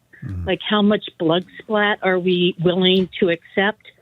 And it all comes down to, let's look at the big picture. It's money. It's pursuit of profit. Well, I was right? Marjorie was Eisenhower's speech, the military-industrial complex, warning us, and we did not heed that warning. So let's all pay attention, and thank you very much for this show. Thanks. And I just want to also lift up John Goodson, and he died recently, trying to bring about health care for people, not for profit. John Goodson, if I may, I was involved in an effort a couple of decades ago with a bunch of wonderful doctors and others to attempt to bring universal health care to Massachusetts. We had a ballot campaign, actually, led by a former Nobel Peace Prize winner, Bernie Lown, and Dr. John Goodson from MGH at the time, who died a week or so ago, was a critical part. And thank you much for your call. By the way, the website for that documentary is foreverpeacenow.com. 877-301-8970. Tina, thank you for calling. Hello, Tina. Hello. Oh, thank you for taking my call. Of course. I live in Providence, and I want to say all is not roses and dancing in the street by the residents of Iran. They seem to be totally overlooking the response of the Shia Muslims, who are furious, who are saying they're abandoned, who are only increasing their hatred for America and Israel. I think I saw it on CNN, saw their demonstration, and it was huge. And people were practically crying. And the reason, of course, is that Khomeini was killed. Their spiritual leader, they lost him. That's who really inspired their lives. And now he's gone. Well, I have to say, I am not mourning dramatically the loss of the life of Khomeini in light of the fact how many thousands of lives he just extinguished in demonstrations recently, not to mention the past. All these different polls are saying 80% of the people over there want a regime change because of the slaughter that's been going on. But the question is, are they going to get it? I mean, that is another legitimate. Tina, thank you for your call. We appreciate it. 877-301-8970 is the number. I want to get back for a second before we get to calls what Congressman McGovern talked about.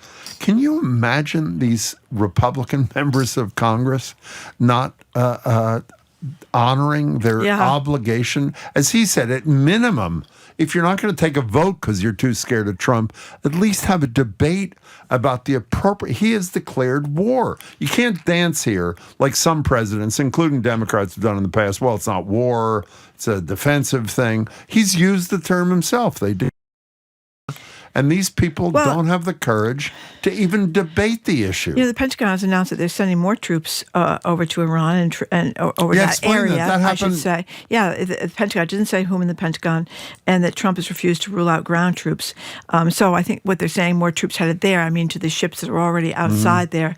And the other thing that was interesting, two interesting theories about Khomeini is that why he would be in his office with all these threats coming from the United States and with this armada just right outside his borders. There were two of them that I heard this morning. One was that they didn't think the attack would happen in the morning. Happened at 9:30 in the morning. And the other one was that the guy's 86 years old. He's seen all the marching in the streets. He knows that there's more of a tide turning against his regime, and that he just would soon die as a martyr. It would be better than getting caught and being Maduro'd, in handcuffs across a perp walk. Speaking of dying, I don't mean as a martyr, but as a hero to some. The funeral, I believe, of Jesse Jackson is today. And one thing we failed to mention last week is that while Mike Johnson said that he could not lie in state as was requested at the Capitol because of the Capitol rules, what Mike Johnson, the sycophantic speaker, failed to mention that they voted an exception for Charlie Kirk to lie in state. Charlie Kirk lay in state at the Capitol, but Jesse Jackson was an inappropriate choice to do that, which is yet another. It is an endless. Well, I would be shocked if it were the other way around, given this administration. I'd be shocked. Andrea in Waltham, I believe. Hi. Hello. Hi. Hi. I had 2 points. Please. Thanks for taking my call. First is that if you were planning regime change in any country, never mind Iran, you would expect the first thing that would happen would be that the government, the CIA, whatever, would be looking for potential successors to your regime. And it occurs to me that this action has happened immediately after the slaughter of, 20,000, 30,000 protesters, the activists who would be the potential new regime. And that I find just flabbergasting. You don't think Marco Rubio can be head of Iran, too? He's head of everything else. How about that? Well, there is that possibility. I mean, really. Andrea, very fine point. Thank you for your call. We appreciate it. 877-301-8970 is our number. Can I also, I'm sorry, my head is ready to explode. Not only, when Trump finally speaks this morning at 11:30, attempting, well, maybe he wasn't even attempting, but pretending to attempt to give a rationale for why we're doing this and what the end game allegedly is. Do you believe right after we cut away from it, to go back to our listeners, he starts talking about all the gold in the White House and his beautiful new ballroom? I mean, really, it is just... And this guy, who I think we can agree, and this is the kindest thing I can say about him, is unstable, is the most powerful man in the world who has dropped bombs on 7 countries in 14 months and just declared war on Iran. I mean, it's just... And nobody in his own party virtually nobody in his own party is willing to stand up and say even boo. We have a text that says President's war on Iran has already killed 4 servicemen with numerous other servicemen and women injured. My Facebook feed is filled with 50% of my posts on my Facebook feed are from families asking for prayers for their loved ones that are deployed in the region, and many of her friends have children that are in the active military right now. Wasn't there a cop from Lunenburg who was one of the people injured? Sudbury, I think. Sudbury, is it? Not minor, luckily, from what I understand, but injured nevertheless. Roy in Belmont, hi. Hey, Jim and Marjorie, thanks for taking my call. Of course. I completely disagree with this war and the action that we're taking, especially without congressional oversight.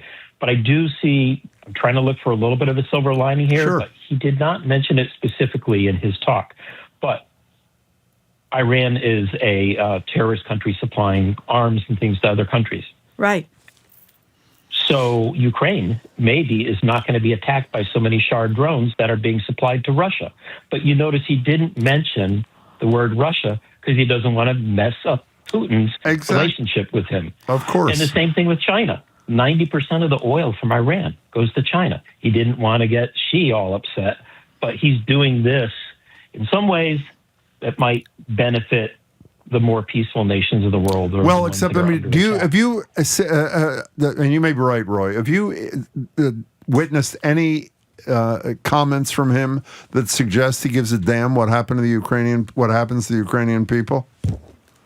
No, because he cares more about Putin than he does the people in Ukraine. Now, I do have some reasons why I think he is doing this that he didn't mention also. What are they, and quickly? Someone else mentioned money. Please. Money. All these oil companies in the United States can now sell their oil and export it for more money. And, we're never going to have a regime change. You know what we're going to do? We're going to create more jihadists, if that's a politically correct word, that are going to go after citizens and embassies and war bases around the world. We're just creating more problems than Well, we've already done that in Gaza. Roy, thank you for your perspective. We really appreciate your thoughts. 877-301-8970 is the number. By the way, the interest in talking about this is huge, and I think we can make a commitment that at some point tomorrow, maybe at the top of the show, at some point in the show, we'll give you another opportunity to voice your perspective on this. Some of the texters are taking the second money angle, such as what is the cost of this military operation, how much are taxpayers going to have to pay, and there is a real crisis with unaffordability, as we know. You know who raised that issue on the campaign trail in 2024, why we wouldn't have foreign entanglements? J.D. Vance. Yeah. Because of the cost. Yeah, well, he is sort of an isolationist, although he's going was an isolationist. He was he did call Trump Hitler too. Yeah, that was before he saw the light. But there was this devastating piece. It was on 60 Minutes, which seems not to have fallen. I know you said that. They did a really tough piece. Not fallen into a not yet. They did a really tough piece on Sunday. I record it every week so I can watch it about the threats against judges, hundreds and hundreds and hundreds of gruesome death threats because of Trump attacking calling their them. house because Trump attacks them. Yeah. But they did a piece a while back in terms. It went to West Virginia, coal country. Mm-hmm. where from all these years of mining coal, the water that comes out of the tap is like brown and black, and these people are so poor they can't afford to buy water, so they go to these like food banks and get water. I mean, in the United States of America, they can't get water out of their taps that they can drink. It was pretty upsetting. Aaron in Hopkinton, welcome. Hey, thank you. Yeah, I was just saying, I'm so concerned because basically we've done no intervention or very little intervention in Europe, and now there's an ongoing war there. We've destabilized South America by taking out Venezuela, and we have no idea what the repercussions will be there. And now we have kind of Asia, North Africa, the Middle East destabilized with another war. And, I'm in my 40s. Most of my friends are in my 40s. We all have kids becoming teenagers. I wonder how long till we're seeing another draft. What are the repercussions, the long-term repercussions of total global destabilization in a course of 2 or 3 years, and really no resolution or plan in sight, where I'm just so scared. I don't know what's going to happen next. Can I tell you, that is the perfect capping call for the show, Aaron. That was terrific and appropriate, and we're really glad. Very, very much. I mean, it's true. Destabilizing every direction he looks and making sure we do nothing to work with our allies, Well, as we learned from Iraq and, frankly, even from Vietnam, you don't want to destabilize without a plan. And I mean, maybe there's a plan. They're keeping it hidden. But there seems not to be one that we know about anyway. And again, I want to repeat, I know a lot of you are frustrated either texting or calling and didn't get through. We'll give you another opportunity tomorrow to discuss this because it's not going away. Okay. Thank you very, very much, people that tuned in today to listen to us on the radio here at GBH. Tomorrow we're going to be joined by Trenny Casey from NBC Sports Boston, CNN's John King. We're going to be not, unfortunately, at the Boston Public Library tomorrow. We're not going to be back there until December 10th. We want to say our apologies to Fuquan McGee, who was supposed to be here today to talk about incarcerated people and his efforts to help them when they get back in society. Yeah, we're going to reschedule him very, very soon. Yep. And check out our TikTok page. We have a very good TikTok page here. We want to also thank our crew, Zoe Matthews, Nicole Garcia, Hannah Loss. Additional support from Ronan Keene. Patrick Lowley ran our YouTube stream today. Our engineer is John the Claw Parker. Our executive producer is Jamie Bologna.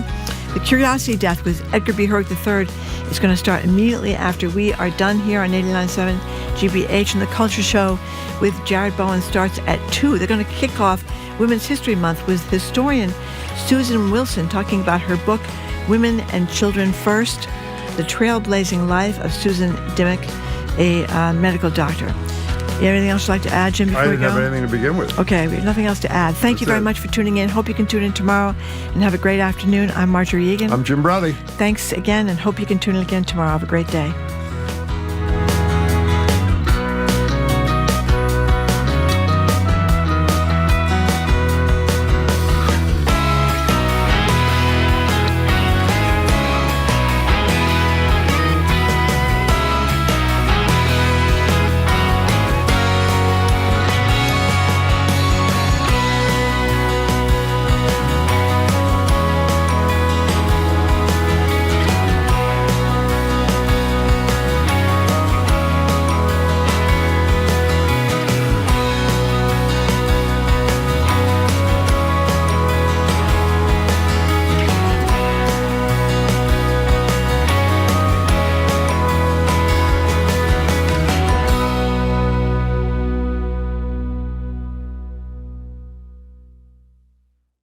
From the stories of centuries past to discoveries that will define our future, How Did We Get Here's, how-tos, and more.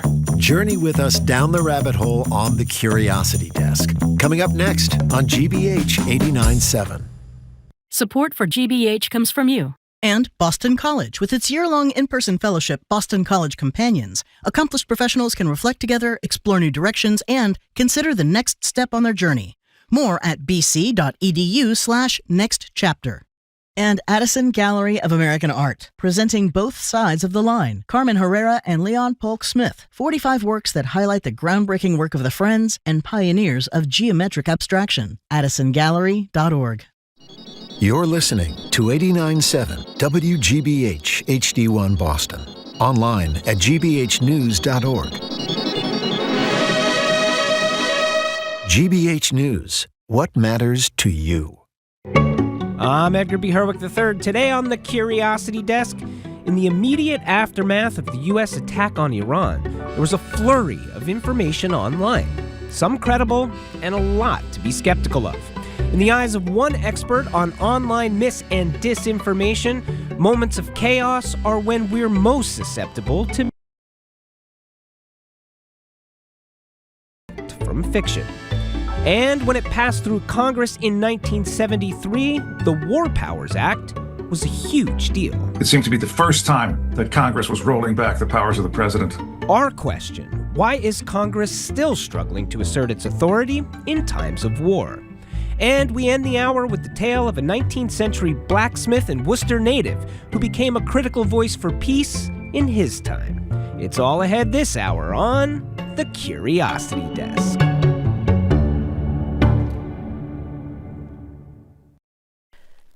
Live from NPR News, I'm Lakshmi Singh. President Trump says the strikes in Iran are aimed at destroying Iran's missile capabilities, its navy, making sure it cannot obtain a nuclear weapon, and preventing it from arming and funding terrorism around the globe.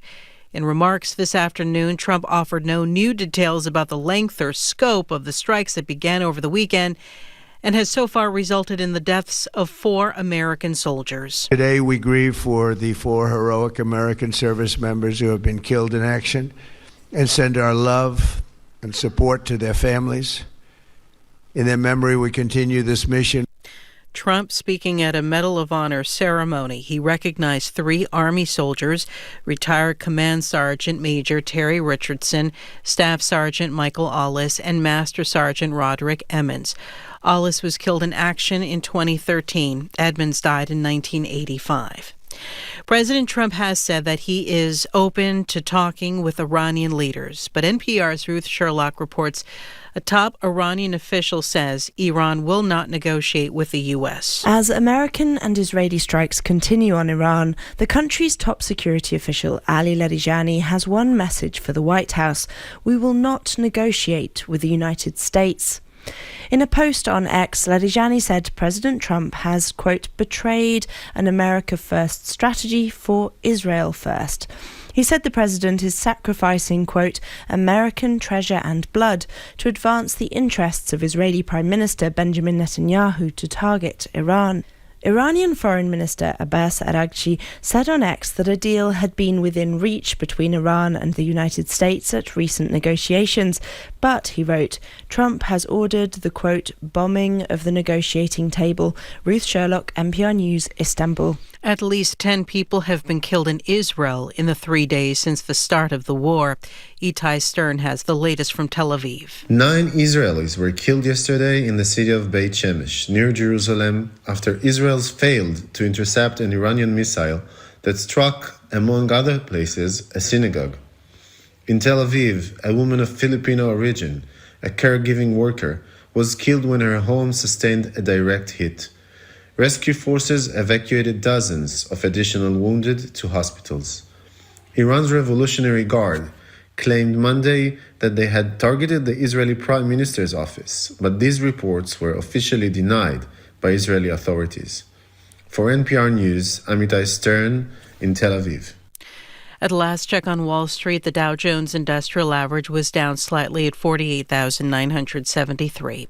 The S&P was up 9 points. The Nasdaq gained 108 points. It's NPR.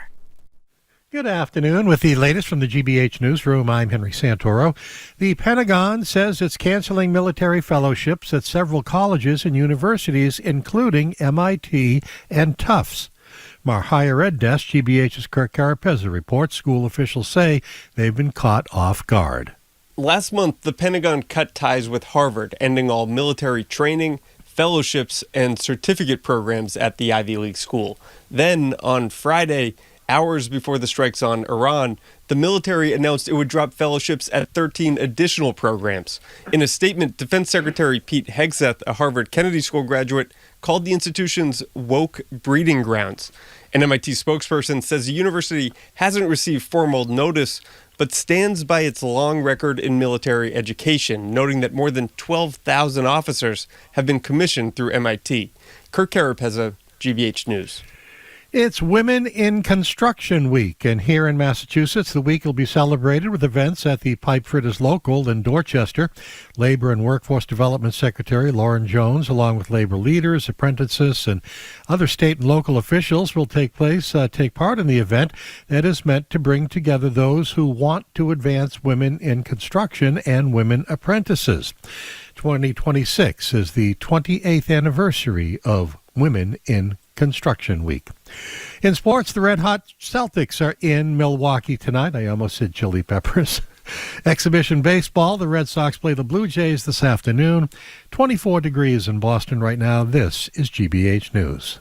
Support for NPR comes from NPR stations. Other contributors include the Wallace Foundation, an independent, nonpartisan research foundation collaborating with grantees and partners in the arts, school leadership, and youth development. More at wallacefoundation.org. This is NPR.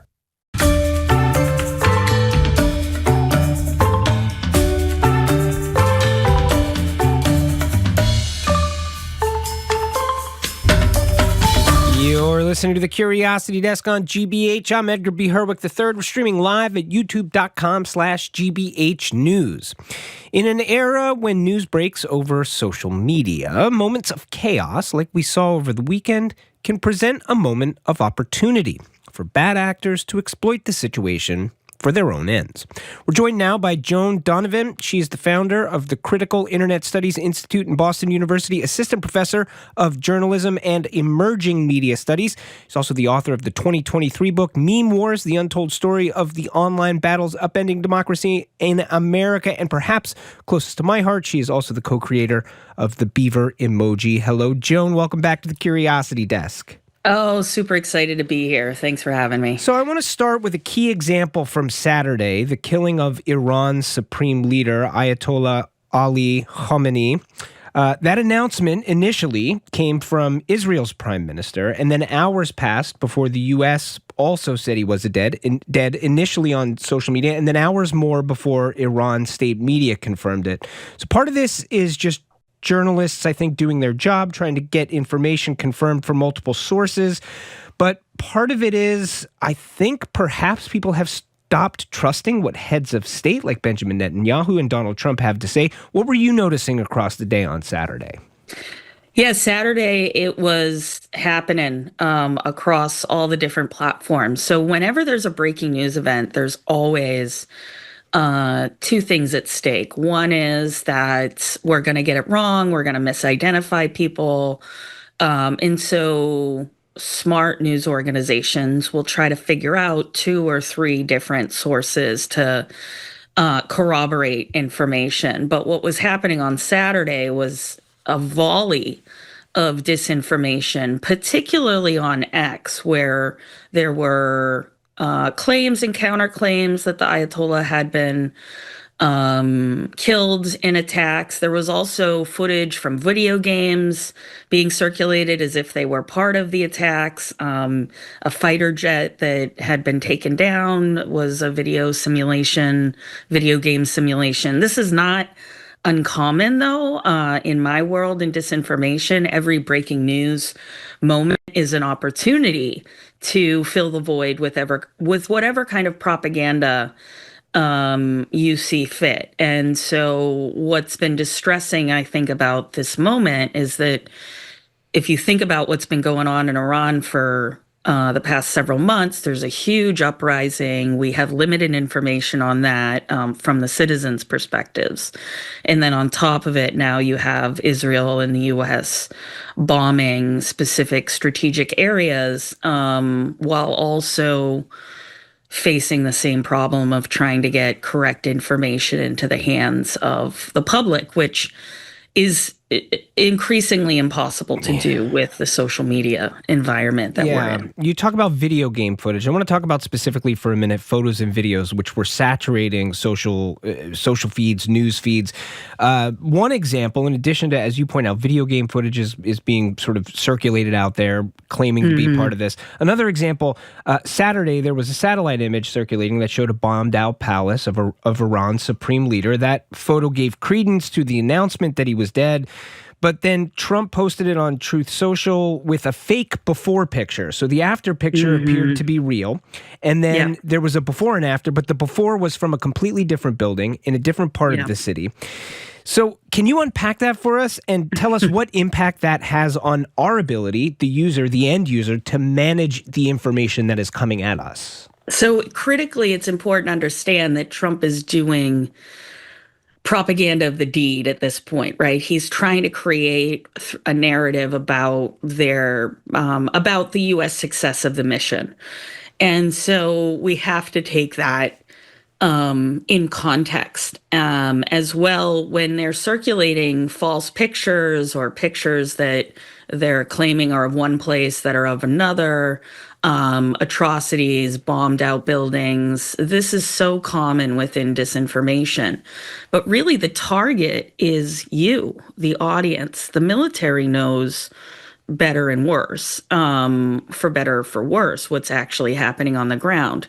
What's being produced for social media is a narrative trying to create a justification for this war. I mean, in the beginning, we talk a little bit about the War Powers Act. And unfortunately, you know, in the U.S., we would want the president to have to go in front of Congress to justify this before it happens. And unfortunately, we haven't had the public debate, which is also making it difficult to create a truthful narrative. You listen to the Curiosity Desk on GBH. We're talking about misinformation around the war in Iran with misinformation researcher Joan Donovan. Joan, I want to talk about a little who is benefiting from spreading this information. And I think it's important to understand as well. I mean, my sense is it's not like there's just one group with one motive that is responsible for mis or disinformation in these situations. There's a whole bunch of bad actors who have a whole bunch of different motives who are flooding the space with all kinds of information. So can you sort of detail a little bit who the major groups are who are benefiting from this? Yes, you have to think about that you are, as a participant and user of social media, part of this information war. We are part of it. We are target to it. Our votes as U.S. Citizens are more important than ever. I think the Republicans who support Donald Trump know this and know that starting a war is going to be a huge wedge issue going into the midterm elections. So who benefits ideally in a situation like this? Obviously, are, you know, number one, first and foremost, the weapons manufacturers, the people who are creating the business and the industry of bombing. But on top of that, when you think about the networked environment that we're in, you have Israel that's already immersed in a huge territorial battle. Iran, where we've previously attacked in the U.S., and Trump has a reputation for wanting to conquer and move on. So if we look at what we did in Venezuela, this regime change, it doesn't, you know, you can knock out a leader overnight, but it sounds like what the Trump administration was doing was trying to remove the entire negotiation table from the peace talks. We're talking not just the Ayatollah being killed, but second and third in command. And so this is going to be majorly disruptive to the everyday life of Iranians going forward. I mean, this is going to lead to massive poverty and starvation. And so, but unfortunately, when we start to look at the mechanics of who benefits from disinformation, it's well, whoever wants to lead the narrative about their own success. And unfortunately, politicians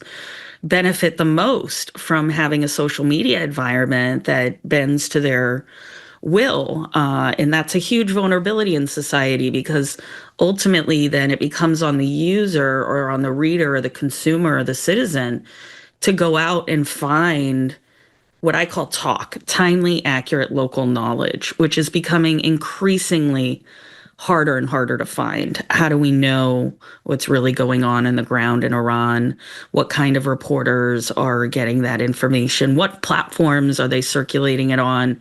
Which primarily seems to be TikTok and not X, where X is more of the political football field. So we also have to think about different modalities and territories. It's not just the kinetic war on the ground in Iran, but it's also the cyber war that's being fought across the web. You mentioned the platforms, and I want to talk a little bit about the platforms themselves. Last week, we had a conversation here with Zoe Hitzig, recently of OpenAI, around her reasons for leaving OpenAI, which was essentially, she said, as we're looking to they were moving toward advertising in the platform, and her theory is the moment that becomes your revenue model, against all better judgment, what will eventually happen is that you are going to value time spent engaged on the platform more than anything else, because that's the model, right? And so I wonder, when we have something like this happen, we're talking about these platforms, how much of it has nothing to do with the war, but there is a benefit to the platform itself to have eyes on it and people using it, and there are influencers on these spaces who are just looking for engagement because there's revenue for them in that. And so how big a part of the sort of pie is that when it comes to the mis and disinformation spreading around an event like this, where they know people's eyeballs are on it? Exactly. And this is the punditry class, not just influencers, across all of social media, but particularly where you see really prolonged conspiratorial narratives start to percolate is through YouTube, right? More of the long form influencer, where they can start to cherry pick information from history. The interesting piece of disinformation is always that there is some kind of kernel of truth in there, where you have to get below the level of that to try to understand, well, what is the pretext and the reason for this happening now? And unfortunately, we also have to reckon with the fact that our president is the troll in chief, right? He is a master manipulator. He comes up through Hollywood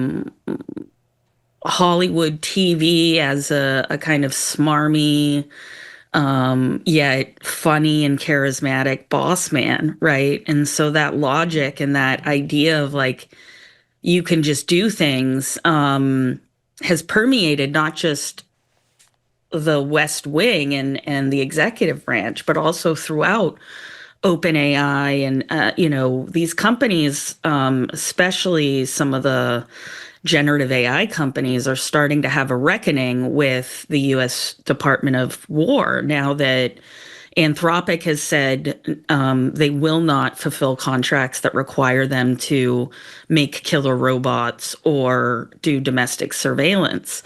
OpenAI swings in and says, we'll take the contract, and then puts together some weasel words where, legislatively, if we don't get legislation against killer robots, we're going to have a public discussion about, is OpenAI and Anthropic and other companies allowed to make autonomous killer drones and things like this? So we do need some serious and proactive law and regulation around these spaces as our Department of War starts to think through, well, what are the informational components of warfare?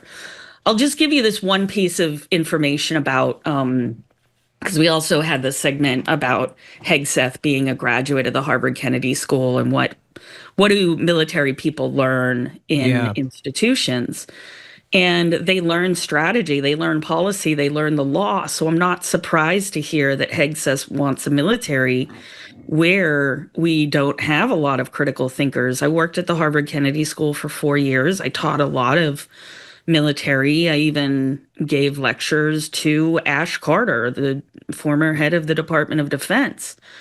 And that the Department of Defense getting education from these universities on proper uses of technology is, that's our future here. And so those are the kinds of things that we have to worry about as the information war starts to scale up and we start to see our military move towards these new tactics. Well, let's talk about some tactics. You're listening to the Curiosity Desk on GBH. We're talking about misinformation around the war in Iran with misinformation researcher Joan Donovan. Joan, you pointed out the role that Trump has played in fomenting disinformation. Iran itself is expert for years at generating disinformation. An example in the information warfare that's happening right now this weekend, we saw pro-regime accounts making false claims about missiles hitting places like Israel. What is the goal of that kind of effort? What are they trying to do? Well, you have to think about who it's targeted towards, and I'm sure it's targeted towards Iranians, either locally that they want to inspire to keep fighting. This means even people in the Revolutionary Guard, their own military, they want to inspire, they want to make sure that it seems like they're making wins even when this absolute catastrophe is happening. And so that's one audience. Another audience is probably to disrupt any of the goings on in Israel, to disrupt support for Israel, to make it seem like Iran has chance and opportunity. So when you're fighting a war on 4 fronts. It's called DIME: diplomacy, information, military, and economics. So first thing you want to do is avoid using the military at all costs. So you'll see economic sanctions happen first. You'll see diplomacy, like the kinds of peace negotiations happen. Information war is something that's relatively new. It's obviously it's decades old in terms of propaganda, but the new way in which it's being used to scale information, to scale disinformation campaigns online, I'm not surprised to hear that Iranian officials are making up wins in this very liminal time frame, because ultimately, in these emergencies, everything's on the table until you can disprove it, rather than everything's on the table and you have to prove it.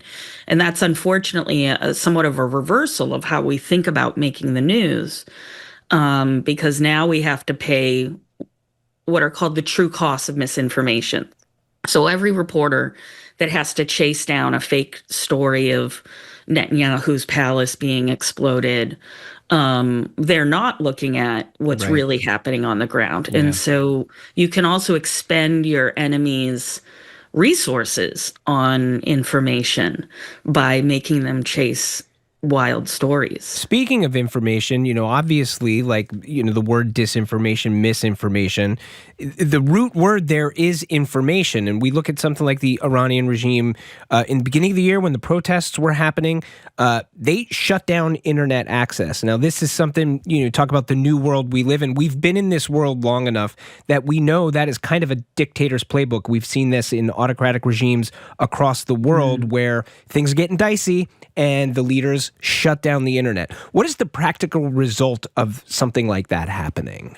Yeah, so it's kind of an interesting thing because you can't shut down the internet without shutting down commerce and business and the universities. And so it is really a lights out method. But with mobile phones and different ways in which journalists have become networked with satellite phones, it's become impossible in the sense of what China wanted to do, which is to create a great firewall, right? This idea that there would be never any new information coming out of these areas, as well as suppressing information going into those areas. And when we suppress information, we also suppress the ability to coordinate and to get organized, and also the ability to share resources. So getting resources into the protesters in Iran becomes that much more difficult if logistically you can't set up through sort of typical channels. So we've seen Iranian protesters move to smaller social media channels, move to other kinds of communication channels like Telegram and Viber and other other apps. But unfortunately, that disruption of everyday conversation and everyday being able to conduct business, reach your doctors and whatnot, this is going to have catastrophic consequences on everyone. And so governments very rarely do this, but we do see protesters coming up with very smart and tactical ways of getting around different bans, even graffiti, putting up VPNs that people can use to access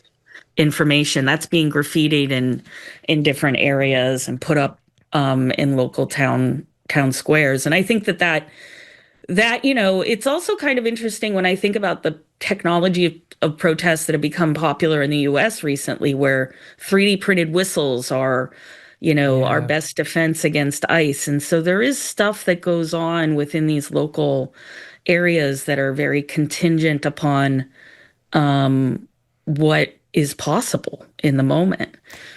Joan, I want to close by asking you what we can do in a way. You talk about the difference between knowing instantly versus knowing accurately. We, of course, as we all know, live in a time where we want it now, whatever the it is, and we're used to being able to get it now. So as we are reading, as we are scrolling, whatever our intentions, whether it's just that we want to know what's going on, or we need to know what's going on, or we want to be eased into understanding what's happening in the world, how do we remind ourselves to resist that false urgency to a certain extent of knowing now?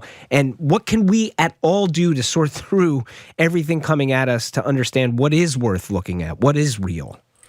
Yeah, unfortunately, in the moment, there's not going to be really much information that we're going to be able to trust. There is this whole punditry class online of just asking questions, which they then easily assert into suppositions of fact. And so you can't go and find the truth on YouTube and social media. You also have to look at outlets that more or less have stayed the course. So I stick with BBC Verify when I'm trying to figure out exactly what's going on. Wired, they have a great reporter, Gilbert, that does incredible work on disinformation. So it's really important to get to know a few reporters that you trust that work at outlets that can be sued if they're wrong.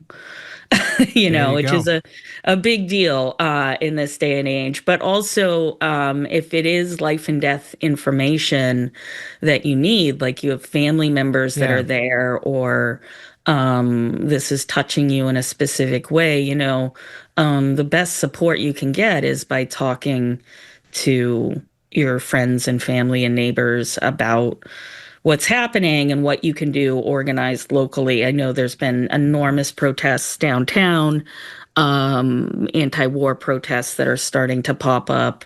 But I also think that the time is now to organize against killer robots. And I think I'm feeling crazy saying it out loud, but if Musk is going to build a 200 million robot army, I pretty much want to make sure that the death switch is turned off on those, and the killer drones, and it all feels very sci-fi, but unfortunately, unless we call for worldwide bans and make those things possible, nothing's going to change. And unfortunately, this war has introduced not just disinformation as part of the tactics of war, but also that beyond this is going to be much more fraught and much more dangerous. Well, we will have you back soon to talk about killer robots, Joan.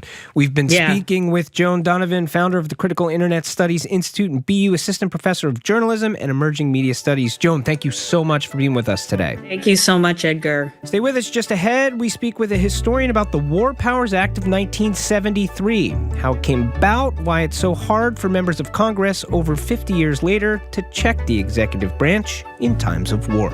This is the Curiosity Desk on GBH. Don't go anywhere.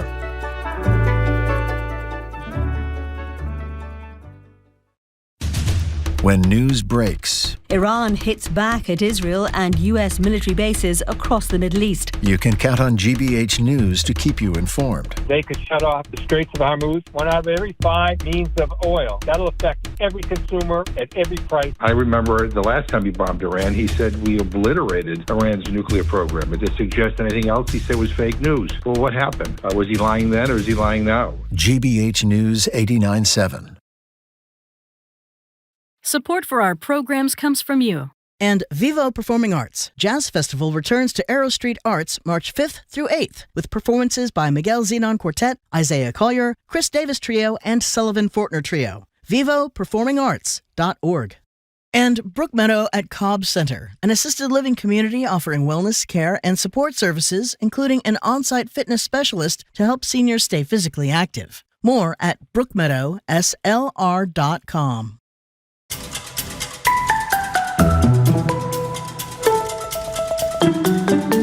You're listening to The Curiosity Desk. I'm Edgar B. Herwick III. We're streaming live at youtube.com/GBH News. Members of Congress are expected to vote on war powers this week, an exercise that comes after the war in Iran has been waged for days.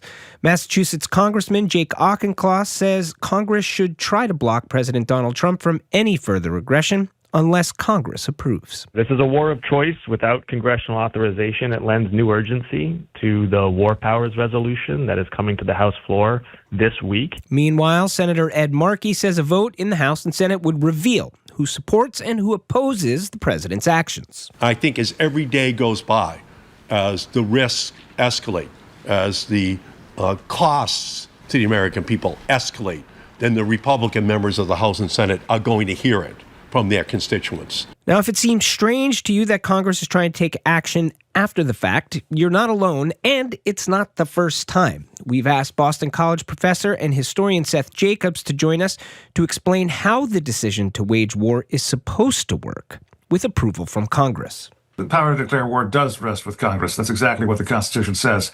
And the framers envisaged both parties, the legislature and the executive, playing an equal role or a cooperative role in conducting foreign policy, but it didn't work out that way. Really, from the start of the Republic, you had presidents like Thomas Jefferson taking the nation to war against the Barbary pirates without getting congressional resolution. James K. Polk during the Mexican War. There were major battles fought between American and Mexican forces before Congress declared war. But this, the executive usurpation of war-making power really becomes, reaches its zenith under Harry Truman during the Korean War in 1950, when he basically responds to the North Korean invasion of South Korea by sending troops and air support without asking Congress in advance for a declaration of war, as the Constitution demands. Truman made the argument at the time that these are fast-breaking events. I have to act quickly and with dispatch as commander-in-chief. So not at the beginning, he didn't ask for congressional support. And even though the war lasted 3 years, he still didn't ask Congress for its support. He never got a congressional declaration of war. In fact, we haven't gotten a congressional declaration of war since World War II, since the Japanese bombed Pearl Harbor. In 1970, three years before the passage of the War Powers Resolution, Congress approved a funding bill for American forces in Southeast Asia, but it contained precise stipulations that basically said none of these funds shall be used to finance the introduction of American troops into Laos, Cambodia, or Thailand. So basically, it's saying, President Nixon, we're going to give you the money because we know our troops need it, but we know you. And these are the things you expressly may not do with the money that we're authorizing. And Nixon basically ignored them. As the Vietnam War wore on, congressional tolerance for this kind of executive usurpation, what Arthur Schlesinger Jr. called the imperial presidency. They grew more and more frustrated because we weren't winning in Vietnam. We would put up with a sort of unprecedented executive action as long as the outcome is a military victory. But Vietnam grinds on and on and on. And then Lyndon Johnson, after that, Richard Nixon, can't seem to reach a satisfactory conclusion. So in 1973, Congress basically passes this War Powers Resolution saying that if the president has to report to Congress within 48 hours if either he commits troops for a foreign conflict or he substantially increases troops in a foreign conflict. And if Congress doesn't approve this action within 60 days, then that troop commitment has to be terminated, and the president gets an extra 30 days for troop withdrawal safety. If you read it carefully, the War Powers Act actually confers upon the president more authority than the Congress does, because under the War Powers Act, the president can wage war himself, a carte blanche, for 60 days without getting. So how has it functioned in practice? I mean, as you point out, this is something that gets passed in 1973, so we've had it for decades. How has it worked, and how has it been skirted, for lack of a better way of saying it, by presidents from both parties over the years? Yeah, that's an excellent question. It's also an easy one to answer. How has it worked? It hasn't. It hasn't worked. It has not prevented a single war, and it's not brought a single military involvement to a more rapid conclusion, with one possible exception, and that's Bill Clinton in Somalia. Then, when Congress invoked the War Powers Act to get the United States to withdraw from this disastrous commitment to Somalia, we did do that, but there's every indication that Clinton wanted to do that already, so it wasn't as though he was bowing to congressional pressure.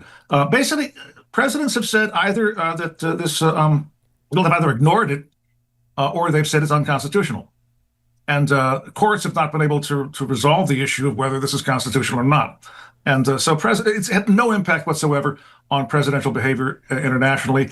And I think even at the very, very beginning, it was a very ill-considered piece of legislation because, as I said, it gives the president authority that the Congress doesn't give, the Constitution doesn't give to him. And just one follow-up question, just in general, when it comes to say enforcement of this law, I mean, my understanding is, largely speaking, that the courts, that there have been attempts by Congress to sort of say to the courts, hey, we think this law is being skirted, and the courts have, for the most part, said, yeah, we're not going to get involved in this pretty much at all. I mean, what is the enforcement mechanism in theory? As you point out, a president or multiple presidents have kind of either explicitly or implicitly said, we think that this law is unconstitutional, so we're going to ignore it. But nobody has ever taken it before the court to say, is it or is it not constitutional? Like, what is the enforcement mechanism here? There isn't any. It's sort of like the Kellogg-Briand Pact of 1928, that we're outlawing war. Well, how do you do that? There's no international police force that can do that. In this case, you're right. They have taken it to the courts a number of times. And usually circuit courts or higher courts have said this is a non-justiciable action. This is a political question, that both the presidents and the legislature have legitimate interpretive points about this particular. And so we're not going to get involved. And there has not been, obviously, a presentation before the Supreme Court as to the constitutionality of the War Powers Resolution. But you're right. In the past, when it's been brought before judges, they basically have declined to get involved. Or they've issued rulings that are so nebulous that they can be interpreted any number of different ways, and they have no practical effect whatsoever. You've made the statement about some of the arguments we've heard through the years, right? From presidential administrations, we've heard everything from, a position which sort of says, I think this act is probably unconstitutional, so we're going to ignore it. Another one, which we've touched on here, is they've said, this current military action, whatever it is, it's not war in the sense that war is described by this law, and therefore, this law has nothing to do with it.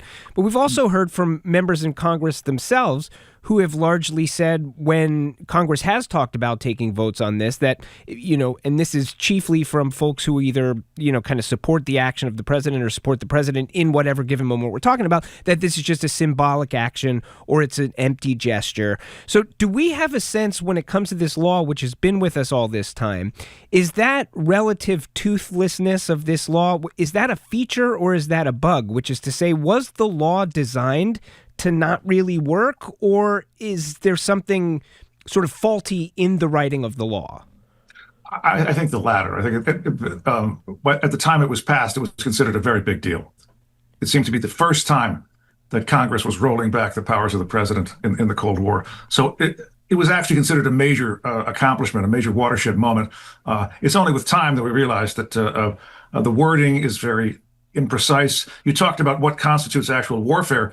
The Reagan administration's argument for why it was allowed to keep troops in Lebanon for much longer than the War Powers Resolution would have allowed is that this isn't really war.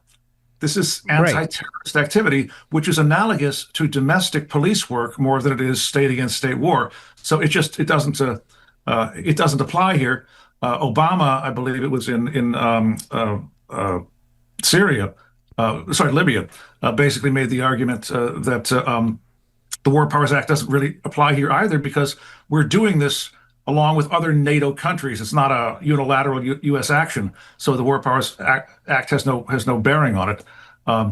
Basically, it's just been very easy for presidents to work around this and not face the consequences of having violated it. So if you had a time machine and you could go back to 1973, what changes to the WPA would you make to make it more effective?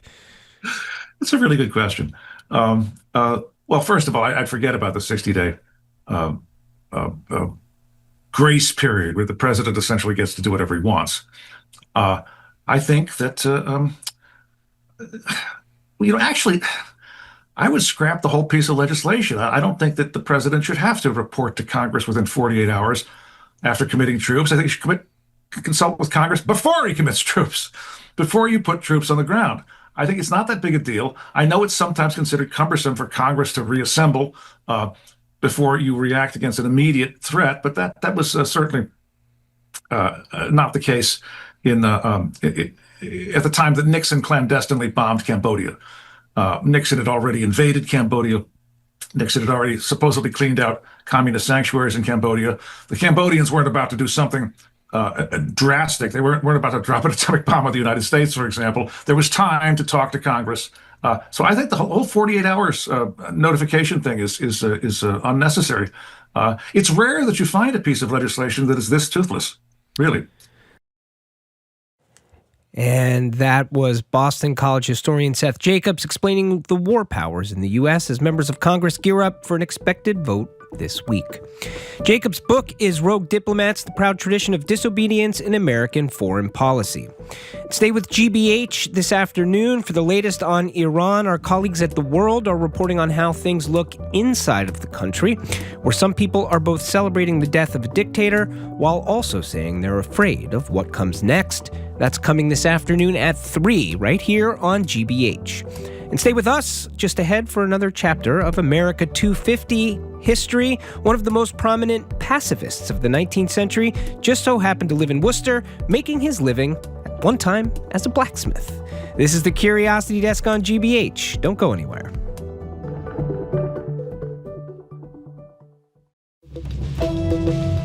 I'm Arun Roth. Today on GBH's All Things Considered, Shia communities across South Asia have taken to the streets after the killing of Iran's supreme leader, Ayatollah Ali Khamenei. We'll get reactions from top Republicans in Massachusetts on Donald Trump's war with Iran. And first it was Harvard, now the Pentagon is cutting ties with more local universities. Those stories and all the day's news starting at 4 on GBH 89.7. Support for GBH comes from you. And Mass General Brigham Health Plan, providing helpful digital tools, world-class providers, and coverage that help you live in the moment. More at massgeneralbrighamhealthplan.org. And Riverstone International U.S. LLC, located in Beverly, Massachusetts. A Riverstone International company acquiring legacy insurance globally since 2010. Learn more at rsml.co.uk.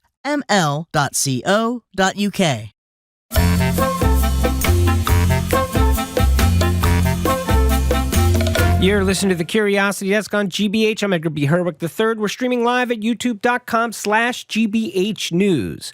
Best guess, and this is a rough estimate, is that there have been around 600 million people who have lived here in America in the year since 1776 and the establishment of the United States of America. Each month, as part of our ongoing America 250 coverage, we take a moment to shine a spotlight on one of them, some remarkable American from the country's long history. So how about a Worcester-based blacksmith who taught himself multiple languages, earned the nickname the Learned Blacksmith, became a radical pacifist, bankrupted himself fighting for the causes he believed in, and for a time was internationally known, even if today he is a largely forgotten figure. That sounds pretty remarkable to me. That man is Elihu Burritt, and I'm joined now by author John Lockerty, and Burritt's great-great-great-grandnephew, I think that's the right number of greats, yep. Rod Skinner. And we're going to learn more about this remarkable American. Welcome to the Curiosity Desk. Oh, thank you. So, gentlemen, let's start at the beginning. Who is Elihu Burritt? What was his childhood like? Where did he grow up? How did he enter into the world? So he was born in New Britain, Connecticut, to a working class family, a fairly impoverished family, and very little schooling. Yet on his own, he taught himself at least a dozen languages. He was a classic self-taught American. And he's also the classic example of somebody who was very well known in his day and today completely unknown for a variety of reasons. His two causes were abolition and, as you said, pacifism. We'll get into the details of his abolition workings and his pacifism.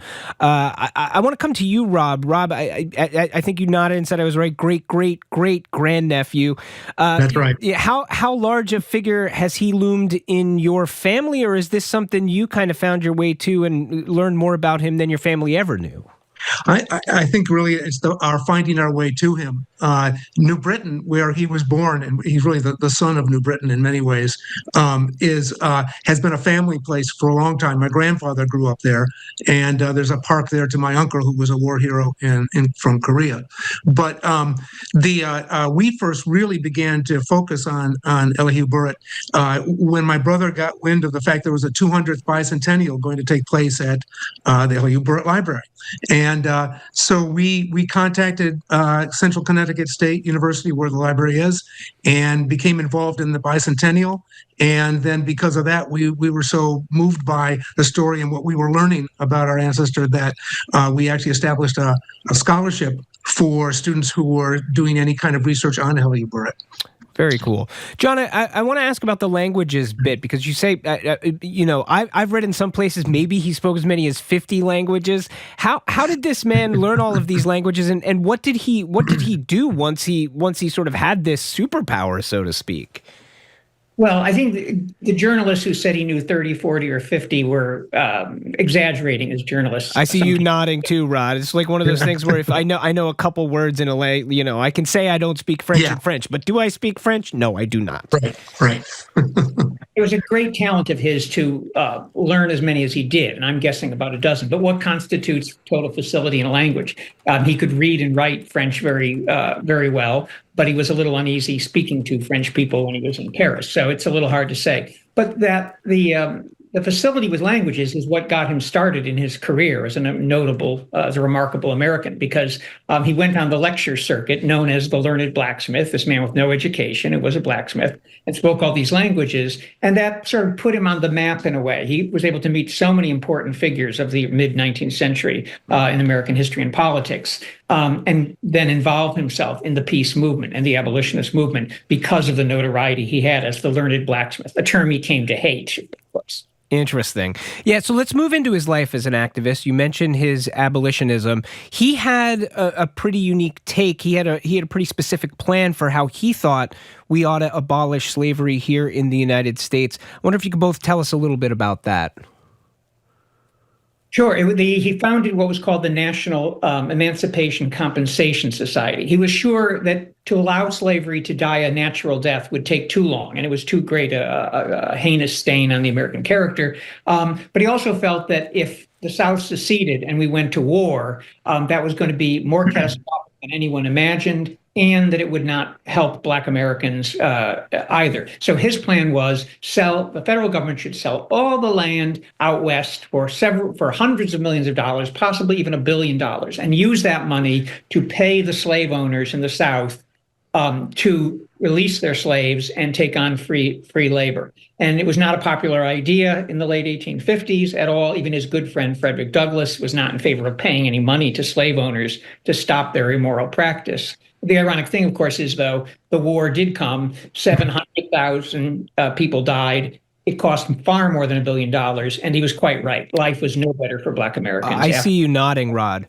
Yeah, well, it really speaks to his the ferocity of his pacifism, if you can use that phrase. When he was the learned blacksmith, the blacksmith time of his life, he would calculate how many barleycorns could circle the earth, that kind of thing in his head.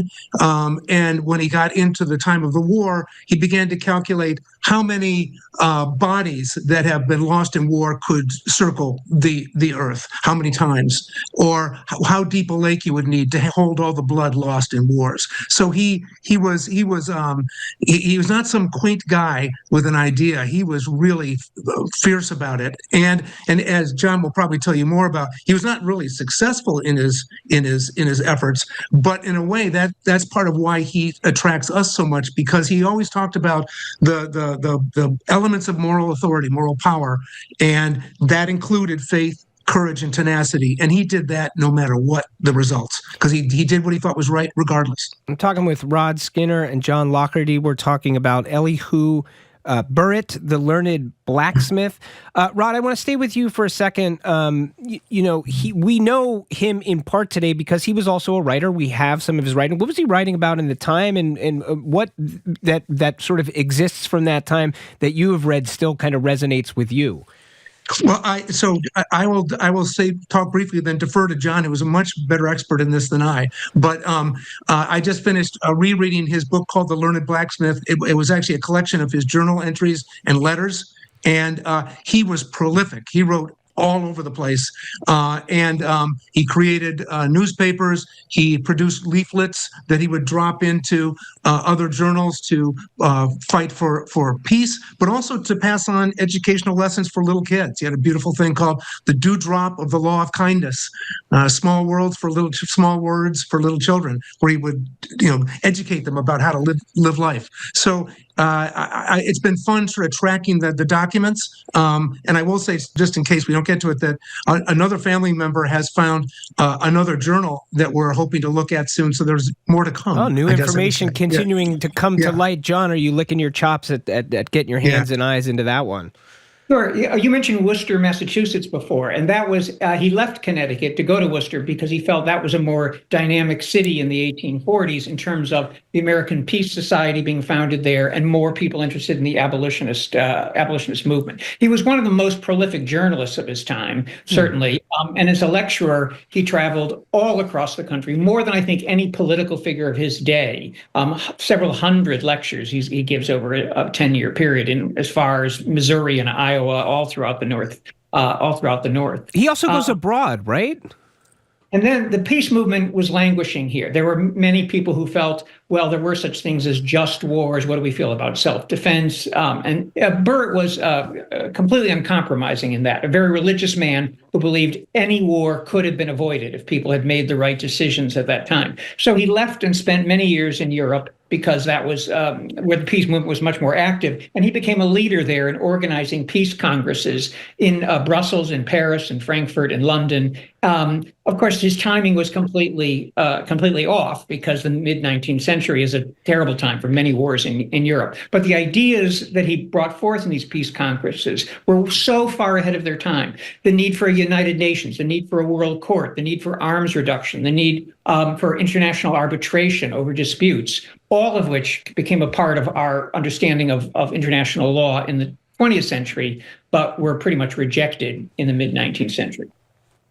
There's an item in several documents that suggests that he walked 10,000 miles in the course of his career of going to lectures. I don't know, John, if that is sort of in the same category as 50 languages, or whether it's closer to the truth. But I think that is closer to the truth. Yeah.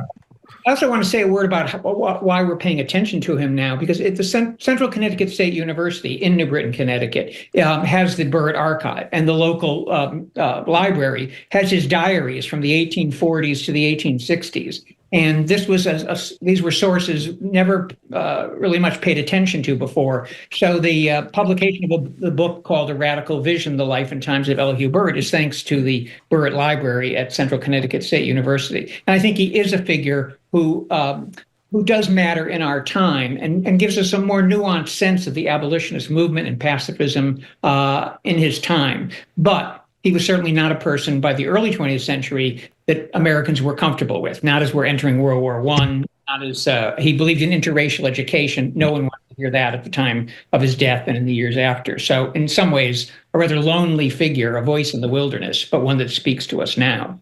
Yeah.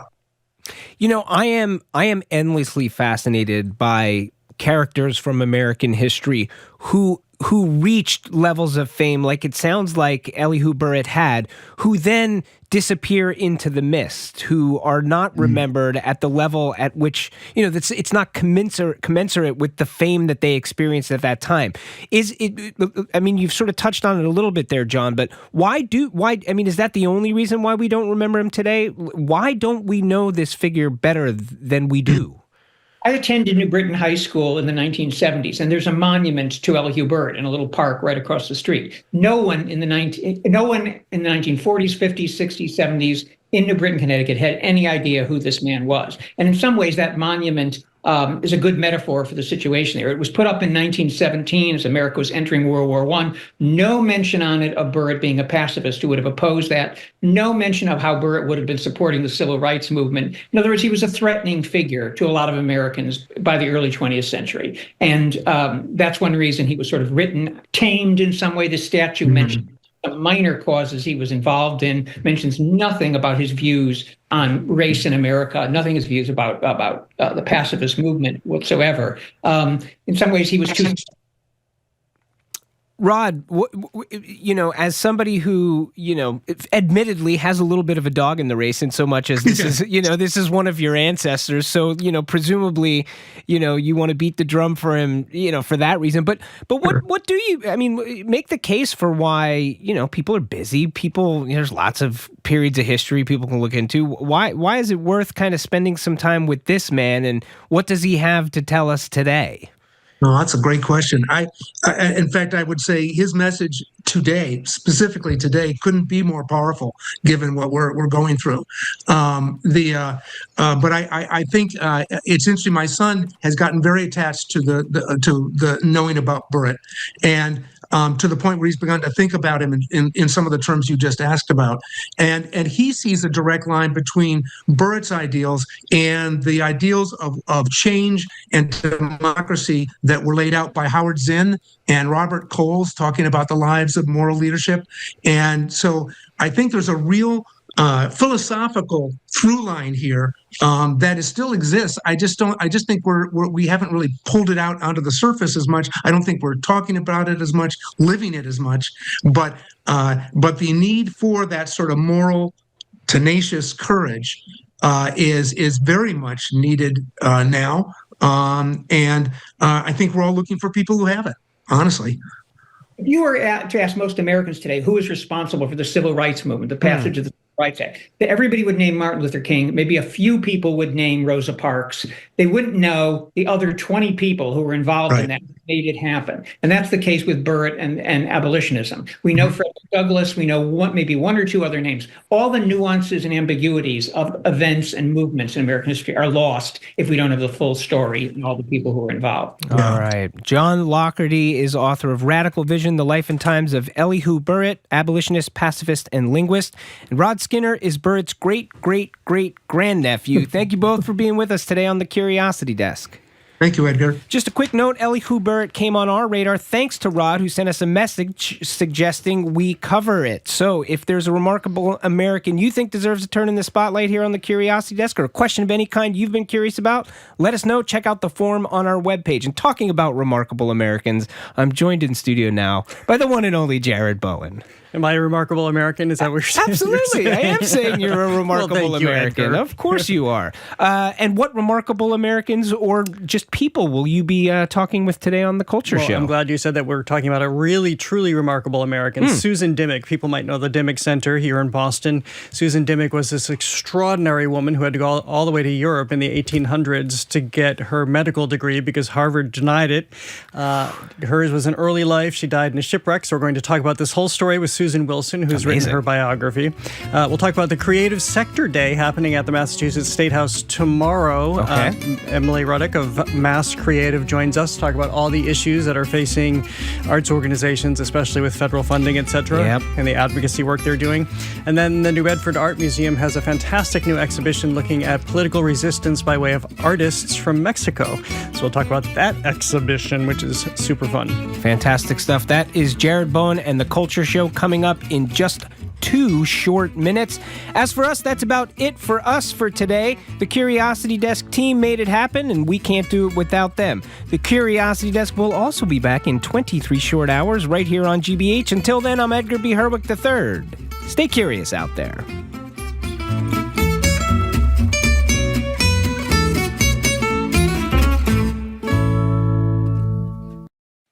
What's trending? What's interesting? What's going on around town? We're talking all things arts and culture on The Culture Show, next on GBH 89.7. Funding for our programs comes from you. And Newbury Court, serving Concord, Massachusetts for 30 years as a not-for-profit continuing care retirement community dedicated to older adults. More at newburycourt.org. Mr. Rogers' Neighborhood premiered over 50 years ago and became a landmark in children's lives. Michael Keaton hosts a star-studded look back at this beloved show. Join him for Mr. Rogers, It's You I Like, tonight at 7:30 on GBH2. You're listening to 89.7 WGBH HD1 Boston. Online at gbhnews.org. GBH News. What matters to you? In the late 19th century, the white coat became medicine's symbol of scientific authority and was worn almost exclusively by men. Susan Dimock helped change that. Rejected by Harvard Medical School, she crossed an ocean for her degree and returned to Boston as a pioneering surgeon. Then, at just 28, she was killed in a shipwreck, ending a life that was inspiring significant advancement in American medicine. A biography by historian Susan Wilson tells her story. Then nearly $3 million in federal arts funding has been pulled from local organizations. Now artists are responding the best way they know how, by showing up and showing their work. We'll preview Creative Sector Day, which brings live performances and exhibitions into the State House, as artists ask lawmakers to restore and strengthen funding for the arts. And in Mexico, the government has censored public expression, shut down protests, and exerted pressure on those who challenge its authority. Artists are responding. Now, their art of resistance is coming to New Bedford. That's all right now on The Culture Show. The Culture Show is made possible in part by a generous contribution from the Fiducia Fund, proud to support this station's arts and culture programming.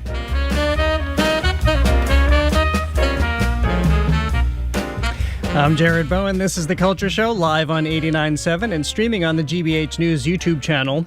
In the late 1860s, at a time when women were largely barred from the medical profession, Susan Dimock set her sights on becoming a physician, despite the epic obstacles before her.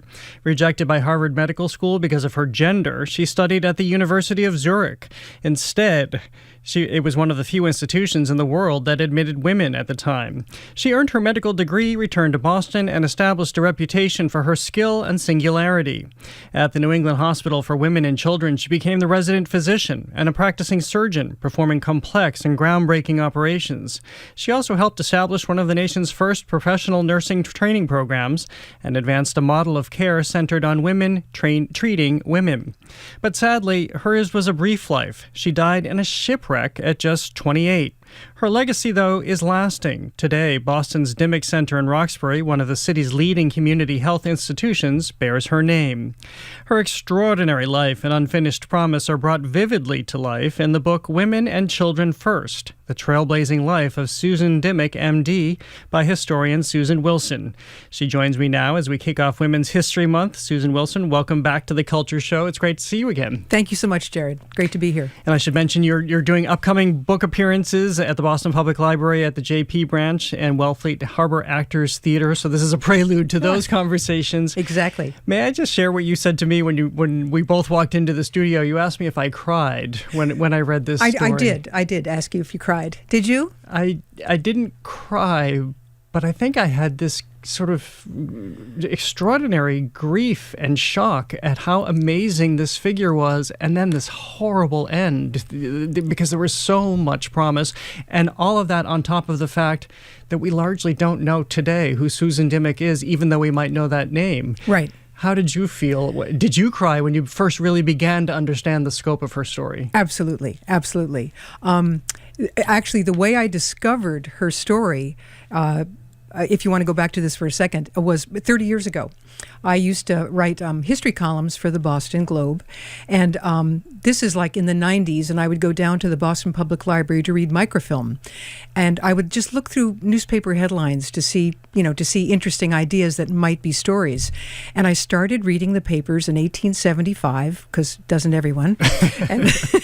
and started seeing all these articles about this awful shipwreck off the coast of England, just before the English Channel, and it was a particular upset in Boston because people knew that their favorite beloved Dr. Susan Dimock was on that ship. And would she survive? Was she going to get through?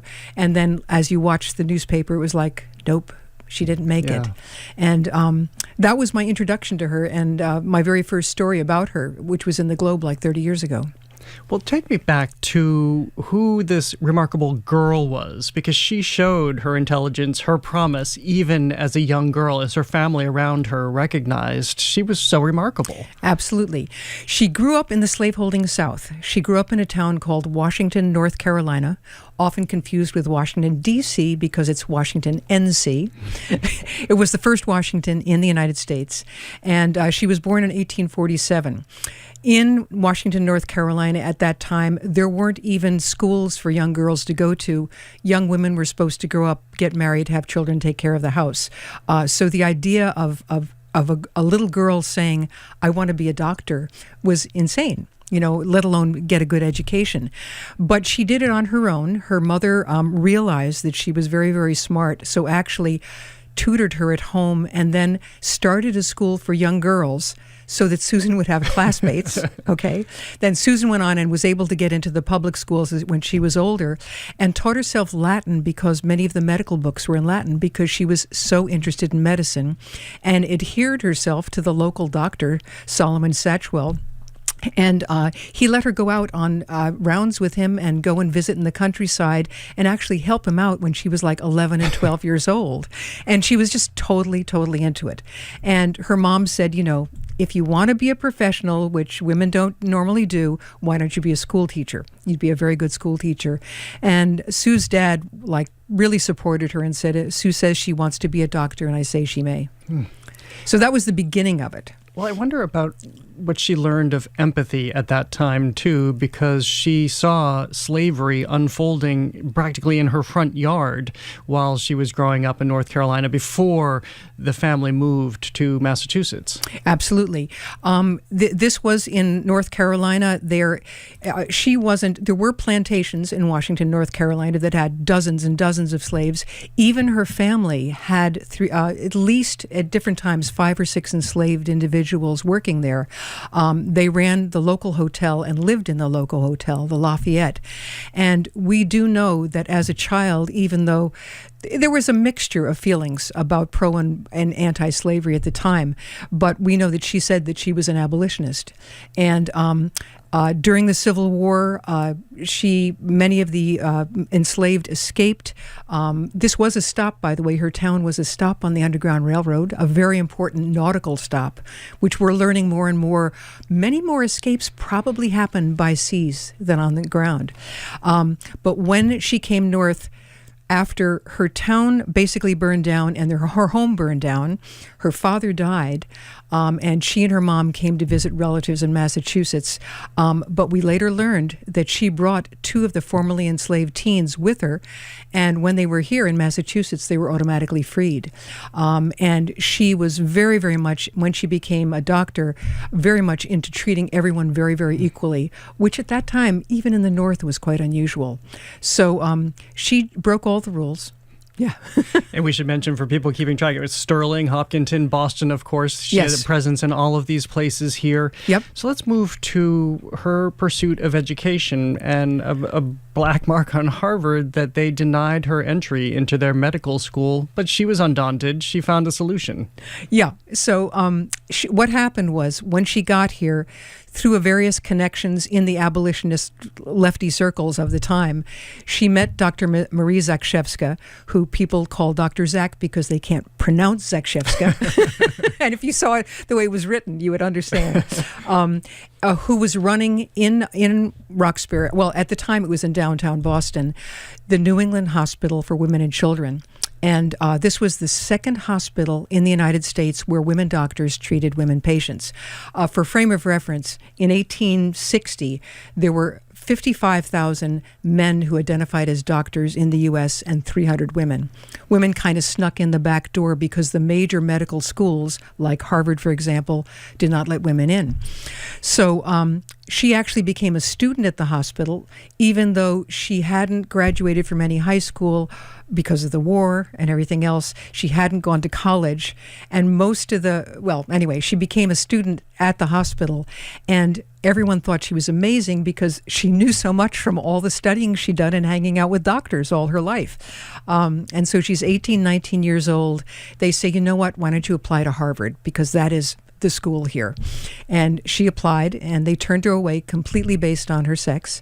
And interestingly enough, the gentlemen who got into that class, at least 20% of them had not ever gone to college, okay? I think 20% had gone to college, okay? 50% of them could not write. The med school exams were orals because the guys couldn't take them written. And this was her competition, okay? By the way, she wasn't allowed into Harvard. This is 1867 she applied. Harvard started admitting women to its medical school in 1945. Wow. That is an extraordinary amount of time. So if she'd waited till she were 98, she could have gotten in. But anyway, in Zurich, everybody was radical in Zurich. It was very progressive. There were all kinds of revolutions that had been going on in Europe, and a lot of the radicals ended up in Zurich, and they said, let's try allowing some women in. So she was one of 7 women admitted into their medical school, which, by the way, ended up being a far better school than Harvard. In the 19th century, the European medical schools were definitely better than the American ones. That flipped in the 20th century. Anyway, she got in. The group, which, a woman from Russia, one from Scotland, one from Wales. They got to be known as the Zurich Seven and gained, I don't know if you'd call it infamy or anyway, everyone knew about them. Every single one of those women graduated, went back to her respective country and became a rock star there and helped other women get into medicine. So Susan did that, came back here, and she didn't have a lot of money. I mean, she'd lost everything in the war. Her mom was a school teacher trying to get by. So they had agreed at the hospital that she would probably be the best trained doctor in America right now when she came back, certainly for surgery, which was her specialty. And they said, we will help pay for your education if you come back and become resident physician at the hospital. So at the age of 25, okay, she comes back, a star, runs the hospital at as a resident physician, does most of the major surgeries, some of them quite astonishing at the time. They did have ether, by the way, because that had already been practiced in Boston for a couple of decades. She created basically the first professional nursing school in the United States at the New England Hospital. She trained the medical students. She lived at the hospital, and then because she was only paid $300 a year to do this, she had a private practice in downtown Boston where she made a bunch of money. I'm speaking with Susan Wilson, historian, photographer, and author of Women and Children First, The Trailblazing Life of Susan Dimock, MD. Let's pause for a moment just to talk about who she was as a person. Obviously, she was undaunted. Obviously, she had the courage of her conviction.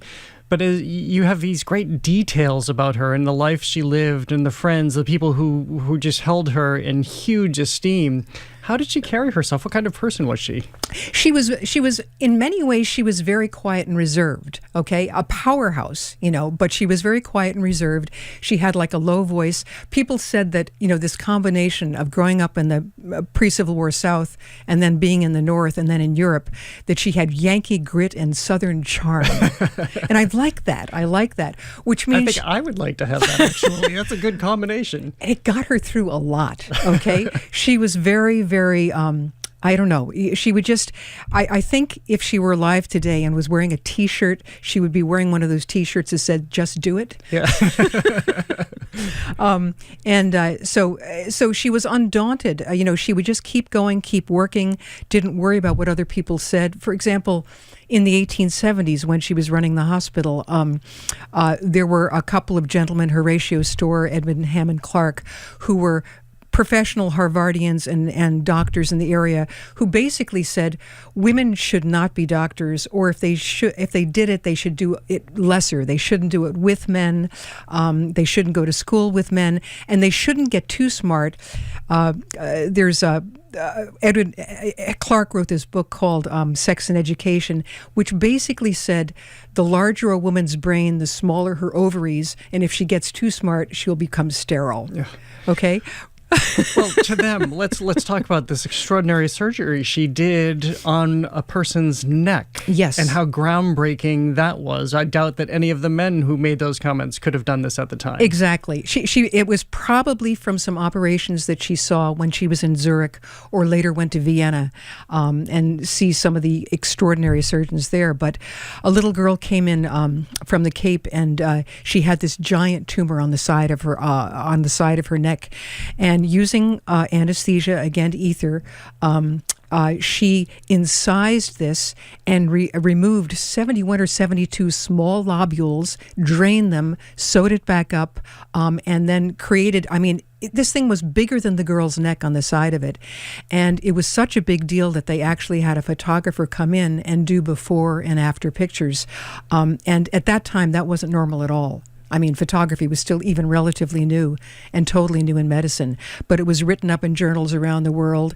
And the simplest of instruments she was using, just little blades, and it was astonishing. And what had made that surgery so complicated at the time that she was so daring to do? It reminds me of some of those early episodes of The Pit, the season 1, where they're doing just all sorts of manner of things during totally emergent situations. But she was brave enough to do hers in this time. Yeah, everyone said that her nerve was like really a big deal, that she would just go in, and she was very self-assured. She was very skilled with knives and stuff, but that, it could have failed, but it didn't. But she had studied with the best, and we think that she had seen a very, very similar surgery in Europe when she was there. And also one of her friends who came to visit and saw the surgery and saw the images and read about it afterwards said that a similar surgery had been done in Paris by a big shot doctor, and he had invited people into the auditorium to watch what they were doing, and he had touted how wonderful it was. And Susan just did it and walked away and wanted to make sure the kids were taken care of. She had cared nothing for praise. Well, let's move to the shipwreck. And this is where, to your beginning question, did I cry? I just had this huge ache in my heart because, as you point out, I'm skipping to the ending for a moment, that all of Boston was in mourning. This was the legacy that she had even in her own time. Again, we're talking about a 28-year-old. Right.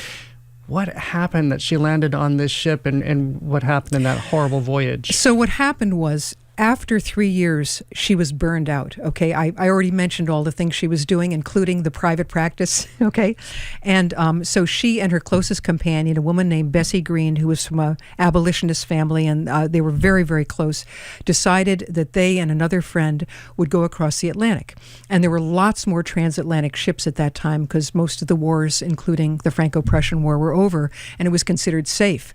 And so it was very common to leave from New York and then go towards the English Channel, and then the boats would drop people off in France, England, Germany, whatever, as they went up the channel. Well, they were going along. It was a boat called the Schiller. It was lovely because Schiller was one of her favorite German poets. Anyway, so they were going across, and it was good for the first few days. It was about a week's to 8 days trip. But as they got closer, things went downhill. There was an intense fog. The seas got wild. The ship had, navigation at that time required either seeing stars or sun. Okay? And so these were all gone for several days. They did have compasses, but the ship had an iron hull, and iron hulls threw off compasses, and you had to compensate for them based on telling them what your latitude and longitude were. They couldn't do that. It got worse and worse. They expected to see this lighthouse. There's this group of islands just before you get to the English Channel called the Isles of Scilly, Scilly, and they expected to see Bishop Rock Lighthouse there, but they couldn't because it got darker and darker, and the weather was worse and worse. And they ended up lodging on a rock there in the night. And a lot of people on the ship There were 372 people, including crew, on the ship. A lot of people thought, oh, well, we're just jammed and it's low tide. At high tide, we'll just come off. What they didn't know was it had ruptured down below. And so little by little, the people in steerage down at the bottom had to come up. The people on the second floor, first floor had to come up to the top. And as the people came up to the top, waves just kept going over them in the darkness. They put out flares, they put out cannon trying to get a hold of people. But even if someone had heard them, no one could have because of the roaring winds. So it was truly awful. Out of basically, this was May 7th to May 8th, the storm overnight in 1875. Of the 372 people alive, only 37 survived, and there was one woman, but it wasn't Susan. You have this extraordinary description of people being recovered, the bodies being recovered, and all manner of fright and horror, and just those anybody who is terrified and distraught at being swept overboard, what their faces might look like, but not Susan's. Yeah. When she was found, she was one of the first found. She was floating on her back with a very peaceful countenance on her. They never found her friend Bessie, and many of the bodies were never found. And apparently the sailors came out. People from all over were coming out in their boats trying to retrieve both living when possible and dead. And when they brought her in, the sailors were just looking at her and just going, it just felt angelic, look on her face. And then when they found out who she was and how important she was, as old friends came down from London to identify the body, they just were just completely blown away by it. And so a friend came over from the United States in a boat. Another friend came down from London and embalmed her, and they brought the body back here to the United States. And she was interred at Forest Hill Cemetery in Jamaica Plain. Let me just ask you, we just only have about a minute left. Yeah. But knowing how important she was in her time, how beloved she was in her time, and again, the grief that just washed over this city, is there a remembrance that's coming back now, thanks to your work especially? We know her name is on the community center, Dimock Community Health Center, but is there a growing awareness of her contributions? Yes. Yes, there is. Fabulous to hear. Yes, there is. And this will help as well. Well, the book is a fascinating read. You are such a great writer. Thank you so much for being here, and congratulations on this. Thanks, Jared. I appreciate it. Susan Wilson is a historian and photographer and author of Women and Children First, The Trailblazing Life of Susan Dimock, M.D. She'll discuss her book at the Jamaica Plain branch of the Boston Public Library on Thursday, March 12th, and on March 26th, you can catch her at Wellfleet Harbor Actors Theater. We'll have these details on our website. Again, thank you. Coming up, artists bring live performances and exhibitions into the State House for Creative Sector Day, turning Beacon Hill into both a showcase and a case for supporting the arts. That conversation is next on The Culture Show. Stay with us. The Culture Show is made possible in part by a generous contribution from the Fiducia Fund, proud to support this station's arts and culture programming.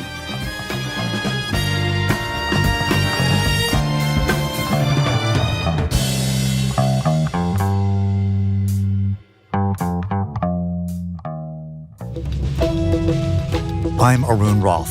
Today on GBH's All Things Considered, Shia communities across South Asia have taken to the streets after the killing of Iran's supreme leader, Ayatollah Ali Khamenei. We'll get reactions from top Republicans in Massachusetts on Donald Trump's war with Iran.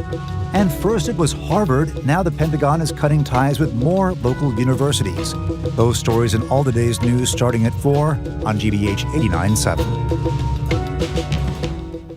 Funding for our programs comes from you. And Boston Lyric Opera, presenting Mahler's Song of the Earth, a staged production that fuses symphony and theater, featuring Rhianne Bryce Davis and more, March 20th through 29th at the Opera and Community Studios. Tickets at blo.org.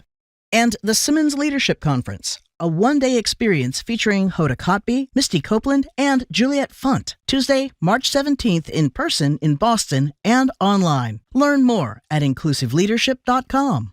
And the Art Complex Museum in Duxbury, Massachusetts, currently displaying the Duxbury Art Association Winter Juried Show, prints by Armin Landeck and works by Massachusetts artist Mo Kelman. More at artcomplex.org. Listen to Morning Edition.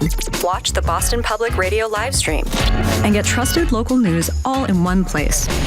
Download the GBH News app on the App Store or Google Play.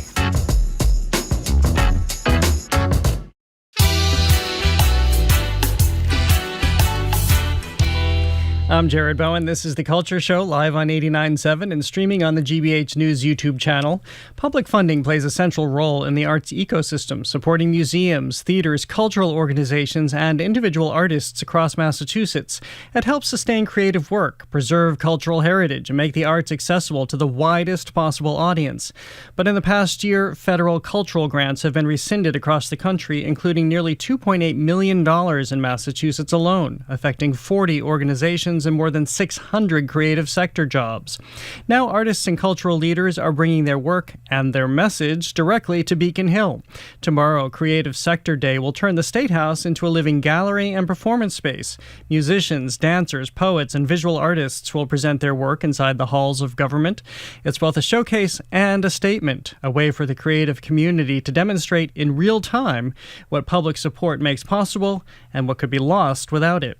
Emily Ruddock joins us for an overview. She's Executive Director of MASSCreative, which organizes Creative Sector Day and advocates for arts and culture across the Commonwealth. Emily, welcome back to The Culture Show. It's great to see you. Thanks, Jared. It's great to be here. Well, tell me about tomorrow. Let's start with the good stuff.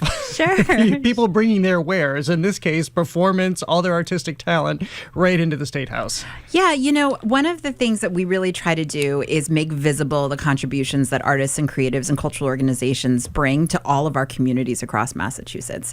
And what's the best way to do that but to bring the work into the building? And about 3 years ago, this is our third year doing it, we were like, how do we just fill the State House with joy and creativity and art and like love, right? And so we started doing that. And so this year we'll have about 40 artists both performing and exhibiting their work in the afternoon from about 1 to 3.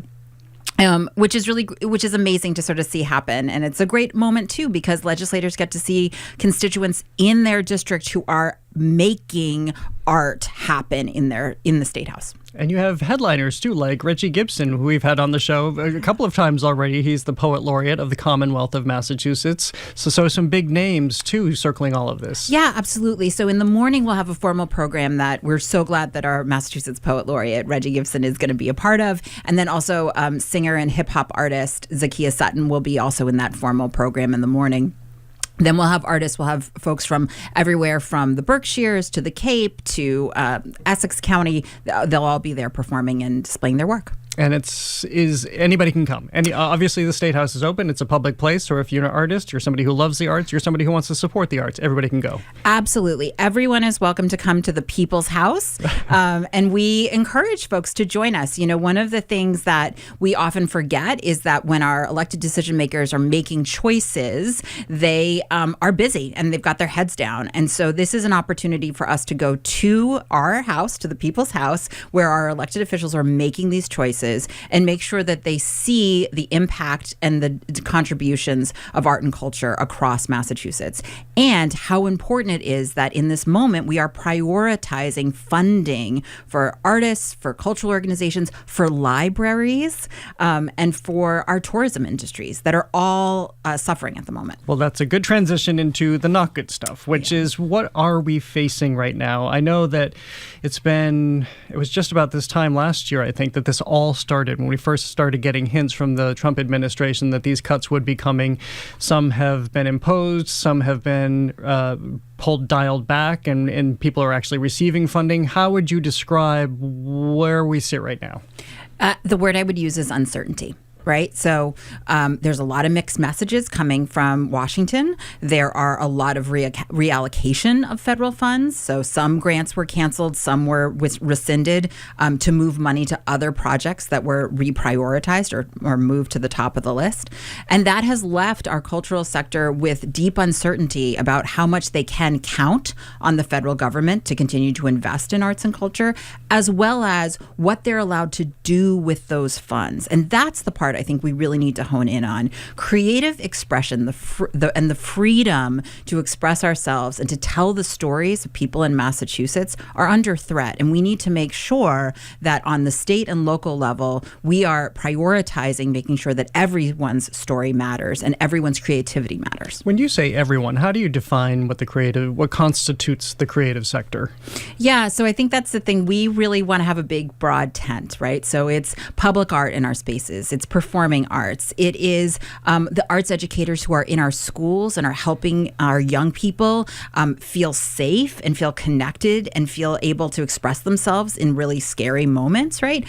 Those are some of the examples of how we think about arts and culture. We also include the humanities. We include our libraries. We include our thriving tourism industry, which oftentimes relies on cultural attractions, whether it's in the Berkshires with world-class Tanglewood, whether it is on the Cape with some of, with our museums, in Boston with world-class symphonies and ballets. These are all pieces of what makes us proud to live in Massachusetts, and what we need to make sure we're taking care of at the moment. I always feel the need to explain that this is an economic engine as well. This is also a business at the end of the day. So for people who are looking merely at spreadsheets and balance sheets, there's a huge benefit here as well. How do you describe the extent of that economic engine? Sure. So the creative economy in Massachusetts is contributing about, I think we're now at about $29.7 billion in economic activity, economic value to the Commonwealth. That's about 4% of our overall state GDP, right? We would miss that. The other piece is that it is actually one of the less volatile economic sectors in Massachusetts. We don't see huge high highs and low lows. Like, we're able to kind of just ride the wave. Like biotech, for instance.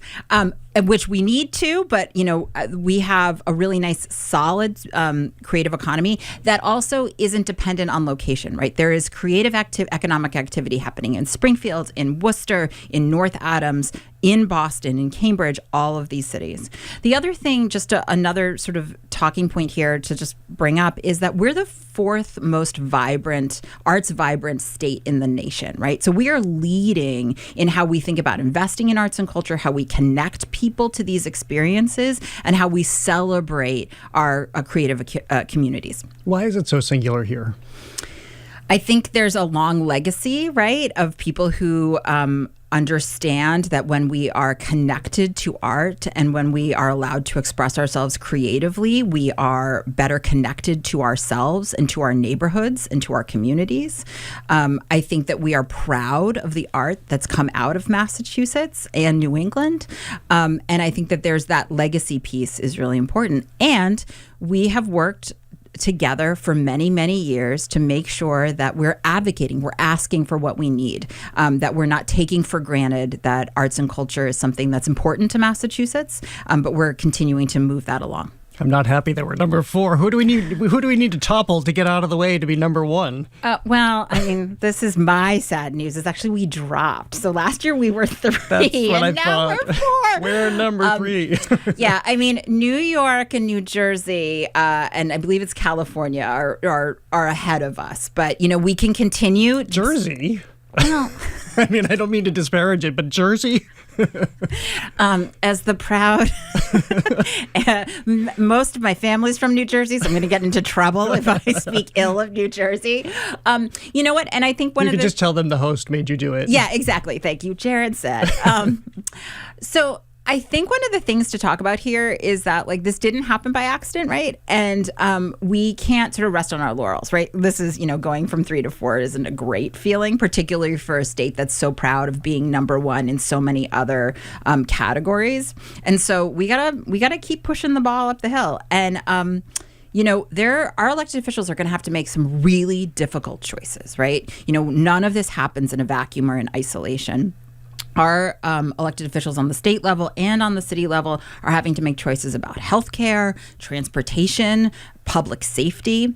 But that doesn't mean that we can afford to stop caring about funding and support and policy change that makes sure that arts and culture thrive in Massachusetts. And so we're happy to have everyone join us in that work. If people are just tuning in, I'm speaking with Emily Ruddock, Executive Director of MASSCreative. We're talking about Creative Sector Day, which is happening tomorrow from 10 to 3 at the Massachusetts State House. And I have sat down with the governor as she's talked about integrating the arts in various departments, including transportation. It's great to have artistic thinkers coming alongside very mathematical, very analytic thinkers when you're creating projects in these departments. So you're at the State House. We know that federal funding is precarious, to say the least. So where does the state come into all of this? Because it can't possibly... The Lieutenant Governor has sat right across from you exactly where you're sitting, saying there's no way the state can cover dollar for dollar all that's lost by the federal funding. So where and how can the state come in? So I think the number one piece of, I would say, bright spot that I think about is that when the governor released her budget for fiscal year 27, she actually recommended a small increase to the Mass Cultural Council budget. She also recommended small increases to our library budgets. This is important. This doesn't happen by accident. It happens because we have a governor and a lieutenant governor and their staff who understand how important arts and culture are. So the legislature will now take up that budget. And so this is the conversation we'll be having tomorrow into the spring and into the summer, is making sure that our leaders in the House and the state Senate understand that this is important. And we need to make sure that we are continuing to move funding up just a little bit as they are making tough, difficult choices. I wonder what that means. I should expand on what Lieutenant Governor Kim Driscoll said, and she is somebody who has been out and very present. I've always noted that she just doesn't show up for the curtain speech. She actually stays for the show, which you don't always see from politicians. Translation, as you were saying, this seems to be an administration which is standing behind this. So if they can't match dollar for dollar, what does it mean when they do increase funding? What kind of support rises from that, or what kind of impetus or igniting does that create? So number one, it does mean we have an incredibly transparent and effective state arts agency that is distributing those dollars across the Commonwealth. And that matters, right? We are not focusing on one type of art or one sized arts organization. They are focused on artists, on cultural organizations, on events and festivals, cultural districts and local cultural councils that makes up a network that supports arts and culture happening across the state. So first of all, we're really lucky to have that and to have the Mass Cultural Council in place.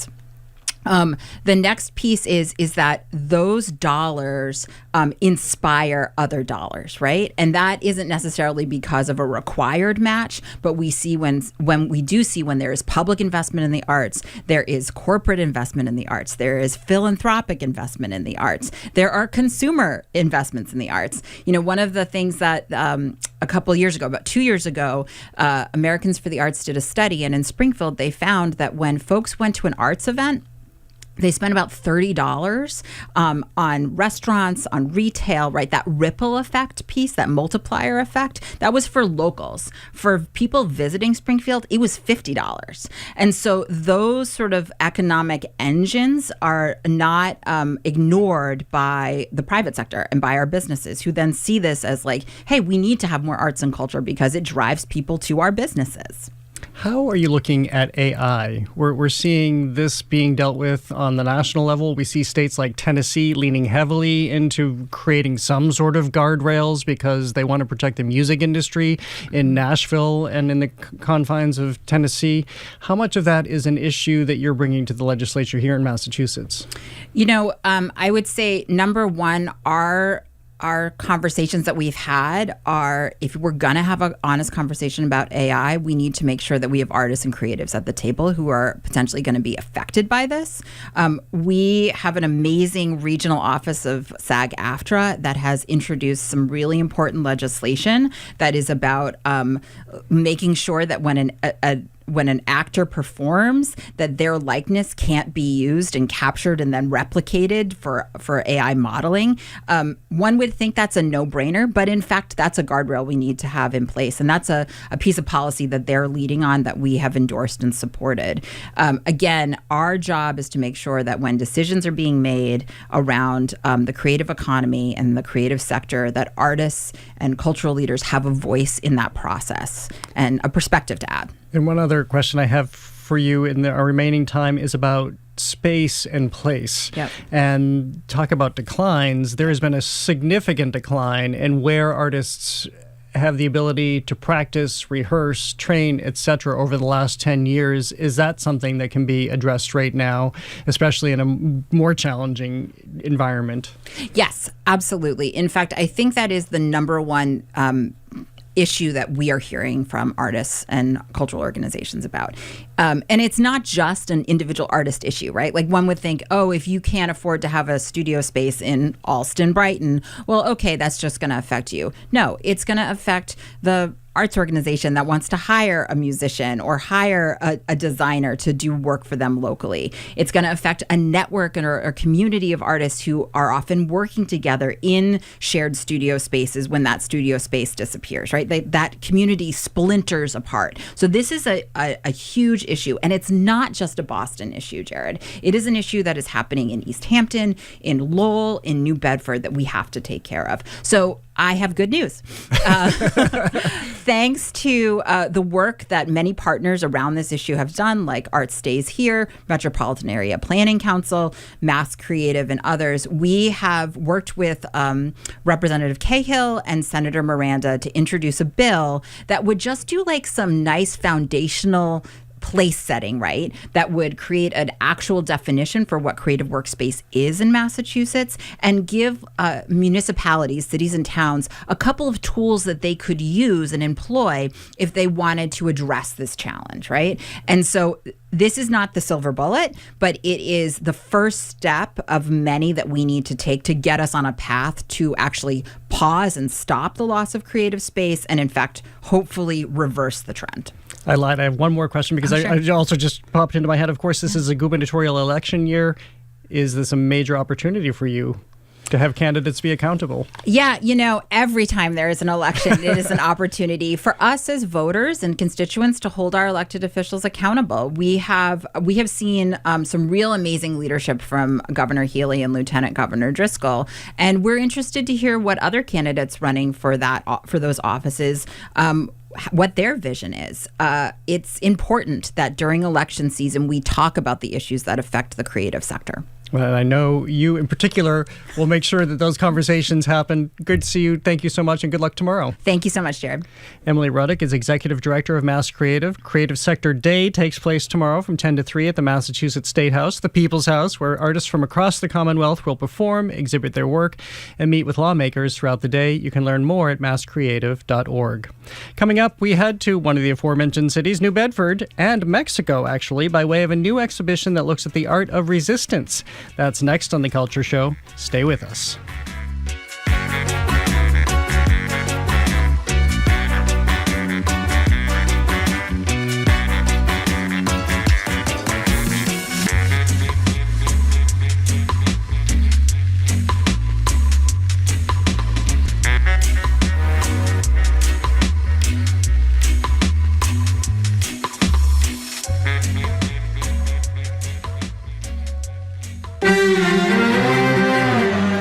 Has ignited in the Middle East. We take you inside Iran to learn what people there are seeing and feeling with ongoing bombardment and the death of Supreme Leader Ali Khamenei. On the one hand, we're celebrating the death of a dictator. On the other hand, we're fearful of dying at any moment. That's next time on The World. This afternoon at 3 on GBH 89.7. Our programs are made possible thanks to you. And Boston Ballet, presenting Winter Experience, featuring the return of Crystal Pite's celebrated The Seasons canon and Jorma Ello's timeless Le Sacre du Printemps. Opens March 5th at Citizens Opera House. Tickets at bostonballet.org. And Rogers Fish Company, founded by Roger Berkowitz, proud supporter of the Catching the Codfather podcast with Ian Koss. Episodes available on gbhnews.org or wherever you get your podcasts. More at rogersfishcompany.com. And Montserrat College of Art, offering lifelong learning opportunities. Programs include a BFA degree completion program, art classes, workshops, and professional development. More at montserrat.edu. GBH News is your home for trusted local news. Get it at 89.7 on the radio, gbhnews.org, and subscribe to the GBH News YouTube channel. GBH News, what matters to you.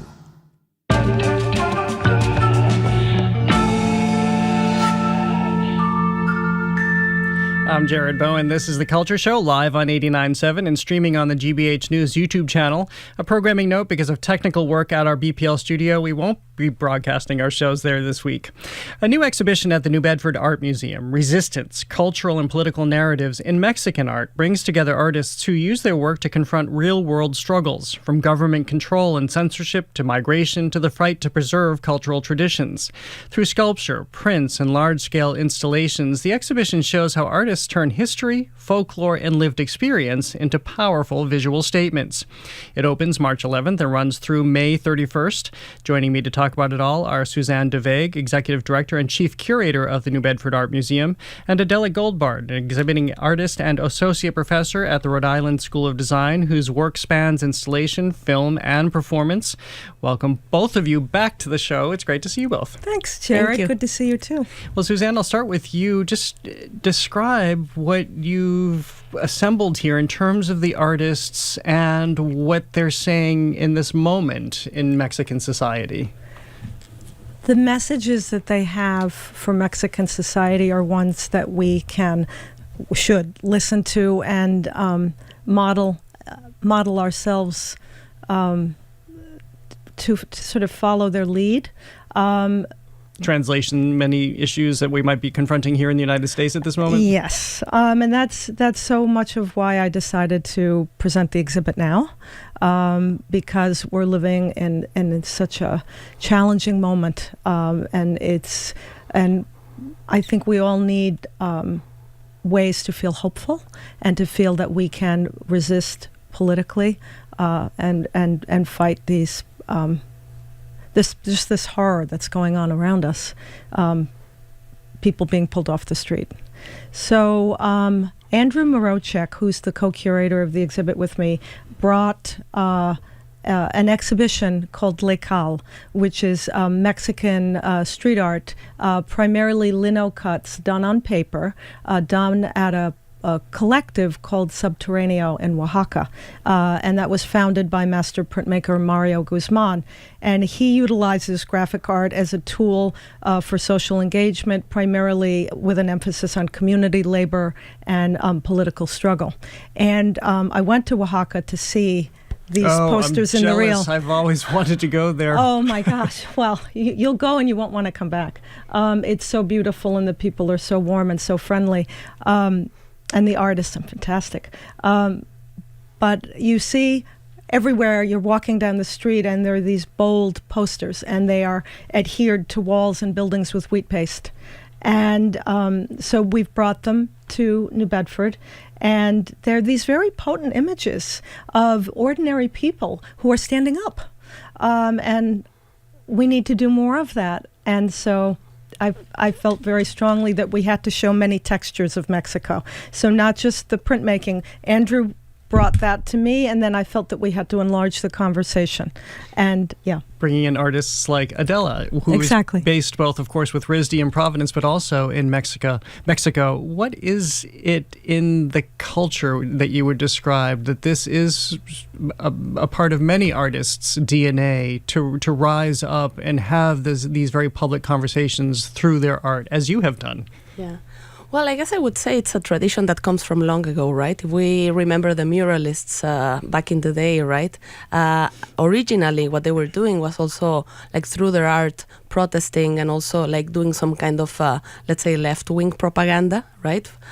To talk about history, to talk about the society as it was in those times. But we also have to remember that the same muralists at some point were also absorbed by the system, right? So I guess we're always fighting. It's like difficult to frame it as only resistance. I mean, it's a resistance that goes in cycles, let's say, right? So resistance that gets absorbed, and then you have to resist again, or you have to also fight the system from within. So I think, as Suzanne was saying, like, for example, graphic work has been very important and very central to Mexican art. So Oaxaca being one of the main places where, there were many people doing graphic art that had to do with protest, for example, that had to do with politics, that had to do with also like laughing, right? Laughter as well, like political commentary that is also always surrounded by black humor. I think that's also very particular of the Mexican society. And it's interesting that it's in Oaxaca as well, where I have some of my main collaborators that are in a way part of this show through the textiles that I'll be showing that are have been made in the workshops in San Agustin Netla in Oaxaca. And so I think in a way together we are kind of repurposing something very figurative and graphic, but through women's hands and craft making, so that it becomes something also like warm and cozy, but the images represented are about fire and protest. I want to go back to what you were talking about, the women's hands, and you were talking about community. And I know in your work, and to remind people, we last had a conversation when you ignited this large vessel that you created with community on City Hall Plaza. It was part of the Boston Art Triennial. There was lots of messages being incorporated into that performance piece. But what is it for you to work with community? And we're constantly hearing about the indigenous communities in Mexico whose work is who are partnering with people so that their work is getting out into the world, but it's basically their traditions, their methods, their viewpoints, which are still very much intact. This isn't appropriation. No, and also I think it's important to understand that although they do have, traditions that go all the way back, to pre-colonial times. I mean, these artists have been very open to trying new things, right, and also incorporating new ways of making. So, for example, this specific way of doing textiles, needle felted textiles, is something that was introduced later on, and that through the Center of the Arts in San Agustin Netla, they've been doing a lot of collaborations with other artists that are not from the region necessarily. And for example, another of the pieces that I will be showing at this group show, which for me is the most important piece right now, has to do with migration, but it's a collaborative piece that I did with the community of El Alberto. This is a Ñañú community in the central part of Mexico, and it's about a performance that they already do, right? So they don't necessarily see it as an artwork. They see it more like a touristic attraction. So the idea of this touristic attraction is to bring tourists to cross the border with them, right? And to actually, in this performance, because it is a performance, they become the oppressors, and they bring the people, the tourists, as migrants, through the dangers of crossing the border, which is also for me a way of collective memory, right? So they're bringing all of these experiences from the community members, from themselves, and putting themselves in the opposite position and transmitting that knowledge, not only to the tourists, right, but most importantly to other community members and other local people. So I believe, this exercise, this performative exercise, is something so contemporary. But that, of course, that goes back to their own roots, communal roots, right? So they're doing this because it's important for them to tell their story in a way that it's preserved, but in a way that it's also, it's a story that cannot be just recounted verbally. It needs these other sensorial elements to be able to perform it, right? So now, given the times we're living in, I think this is a very important piece for the show. Suzanne, what are some of the other forms we see take shape here? We've talked about performance, and certainly photography too. You've talked about prints, but we also know these great folkloric traditions of ceramics and woodworking that have always surfaced out of Mexico as well. Jacobo and Maria Angeles I hope I said that right, from San Martin Tierriete. They have been making wooden sculpture from copal wood since 1995. And they are inspired by a folk tradition where spirit animals called tonas and noales, these are the animals that guide you in life and in the afterlife. And they have a process by which they design the sculptures, and they're carved, they're dried, and then they're painted, and it's more than a year-long process. And these animals have a supernatural presence, and they are captivating and bewitching. And it speaks to ancient Zapotec culture and cosmologies and mythologies. They have those sculptures which are born out of tradition, but then they also make them into political statements. Talking about migration, there's a piece that they have created called Wildlife Crossing, and it's about that natural impetus within human beings to move towards resources for survival. And they contrast how there are images on borders of caution, there are animals crossing here. Well, what about the humans? So that's what the piece is about, and there's something charming and beautiful and sweet because the way that they sort of communicate this with us is through a mother duck and her ducklings. We're showing them right now if people are watching on our GBH News YouTube channel. They are really, really striking. So striking that they were also used in the film, they were an inspiration in the film Coco, the animated film. That's right. Which I was delighted to hear, and so people were recognizing. They're gorgeous. Adela, I'm wondering how you encapsulate how much change has been affected if you really look at what artists have done through art. You mentioned muralists. We all know Diego Rivera. He's one of those figures who rises up as somebody who has been a great force of resistance. Does it affect a lot of change, do you believe, over the course of history? I think that there's always been like a history of political art in Mexico, right? And even before you would call it political art, I through my research, because I work a lot, as you were mentioning, the effigy of the boat, right? And my collaborators in Tultepec, which is the capital of pyrotechnics. So these traditions of effigy burning come all the way back from colonial times, right? And at that moment, they were used to frighten, right, the indigenous populations.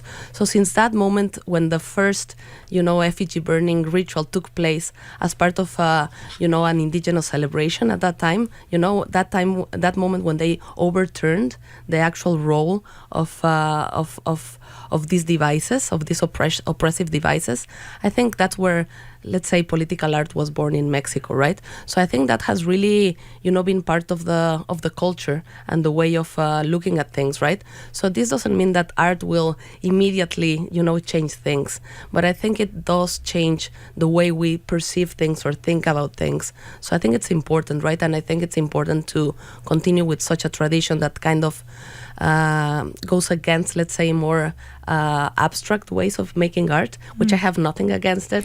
But it's been documented how abstraction was at some point, for example, connected to the Cold War, right? So I think abstraction can also be very propagandistic, right, in a different way. So I think political art kind of has its own way of looking at reality, right, which is both political but also aesthetic.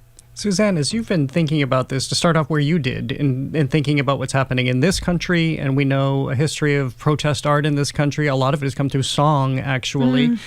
And what you're looking at pulling together right now as you assemble this exhibition, which is about to open, do you see a dramatic difference? Not really. And I'm glad you mentioned it, because I was speaking to a friend of mine based in Mexico City. His name is Pablo Solas Vega, and he's a cultural curator, and he specializes in music. And he created a playlist for the exhibition, and it brings together a great variety of music, sung in Spanish, sung in Maya, sung in Zapotec, for everything from rap to folk ballads, and it becomes a multisensorial exhibit in that the music infuses the room, and it's just as powerful politically. Well, sadly, we're out of time already, but I do have a selection of that music. Maybe we can play it. I'll talk to the control. We can play it while I'm closing out this segment. This is, here's one of the songs on the playlist. It's titled Mujer Espirito by Ampersand. Actually, and again, this will be playing in the exhibition. We'll use it to play us out. It's beautiful music. You shared the Spotify list with me. It's fabulous to listen to. Thank you so much for being here. It's a pleasure to see both of you. Thank you. Thank you so much. Resistance, Cultural and Political Narratives in Mexican Art is on view at New Bedford Art Museum March 11th through May 31st. To learn more, check out their website. Suzanne de Vegh is Executive Director and Chief Curator of the New Bedford Art Museum. Adela Goldbard is an exhibiting artist and Associate Professor at the Rhode Island School of Design. Thank you for listening to another edition of The Culture Show. Tune in tomorrow as we continue our Women's History Month coverage with Shayna Taub, the creator of Tufts, the Tony Award-winning musical that tells the story of the women's suffrage movement coming to town by way of Broadway and Boston. I'm Jared Bowen. Have a great day. The Culture Show is made possible in part by a generous contribution from the Fiducia Fund, proud to support this station's arts and culture programming.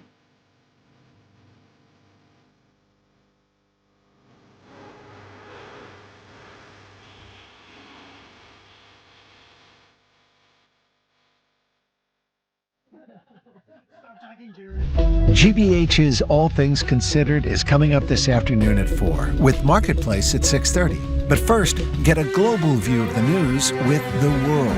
Up next, here on GBH 89.7.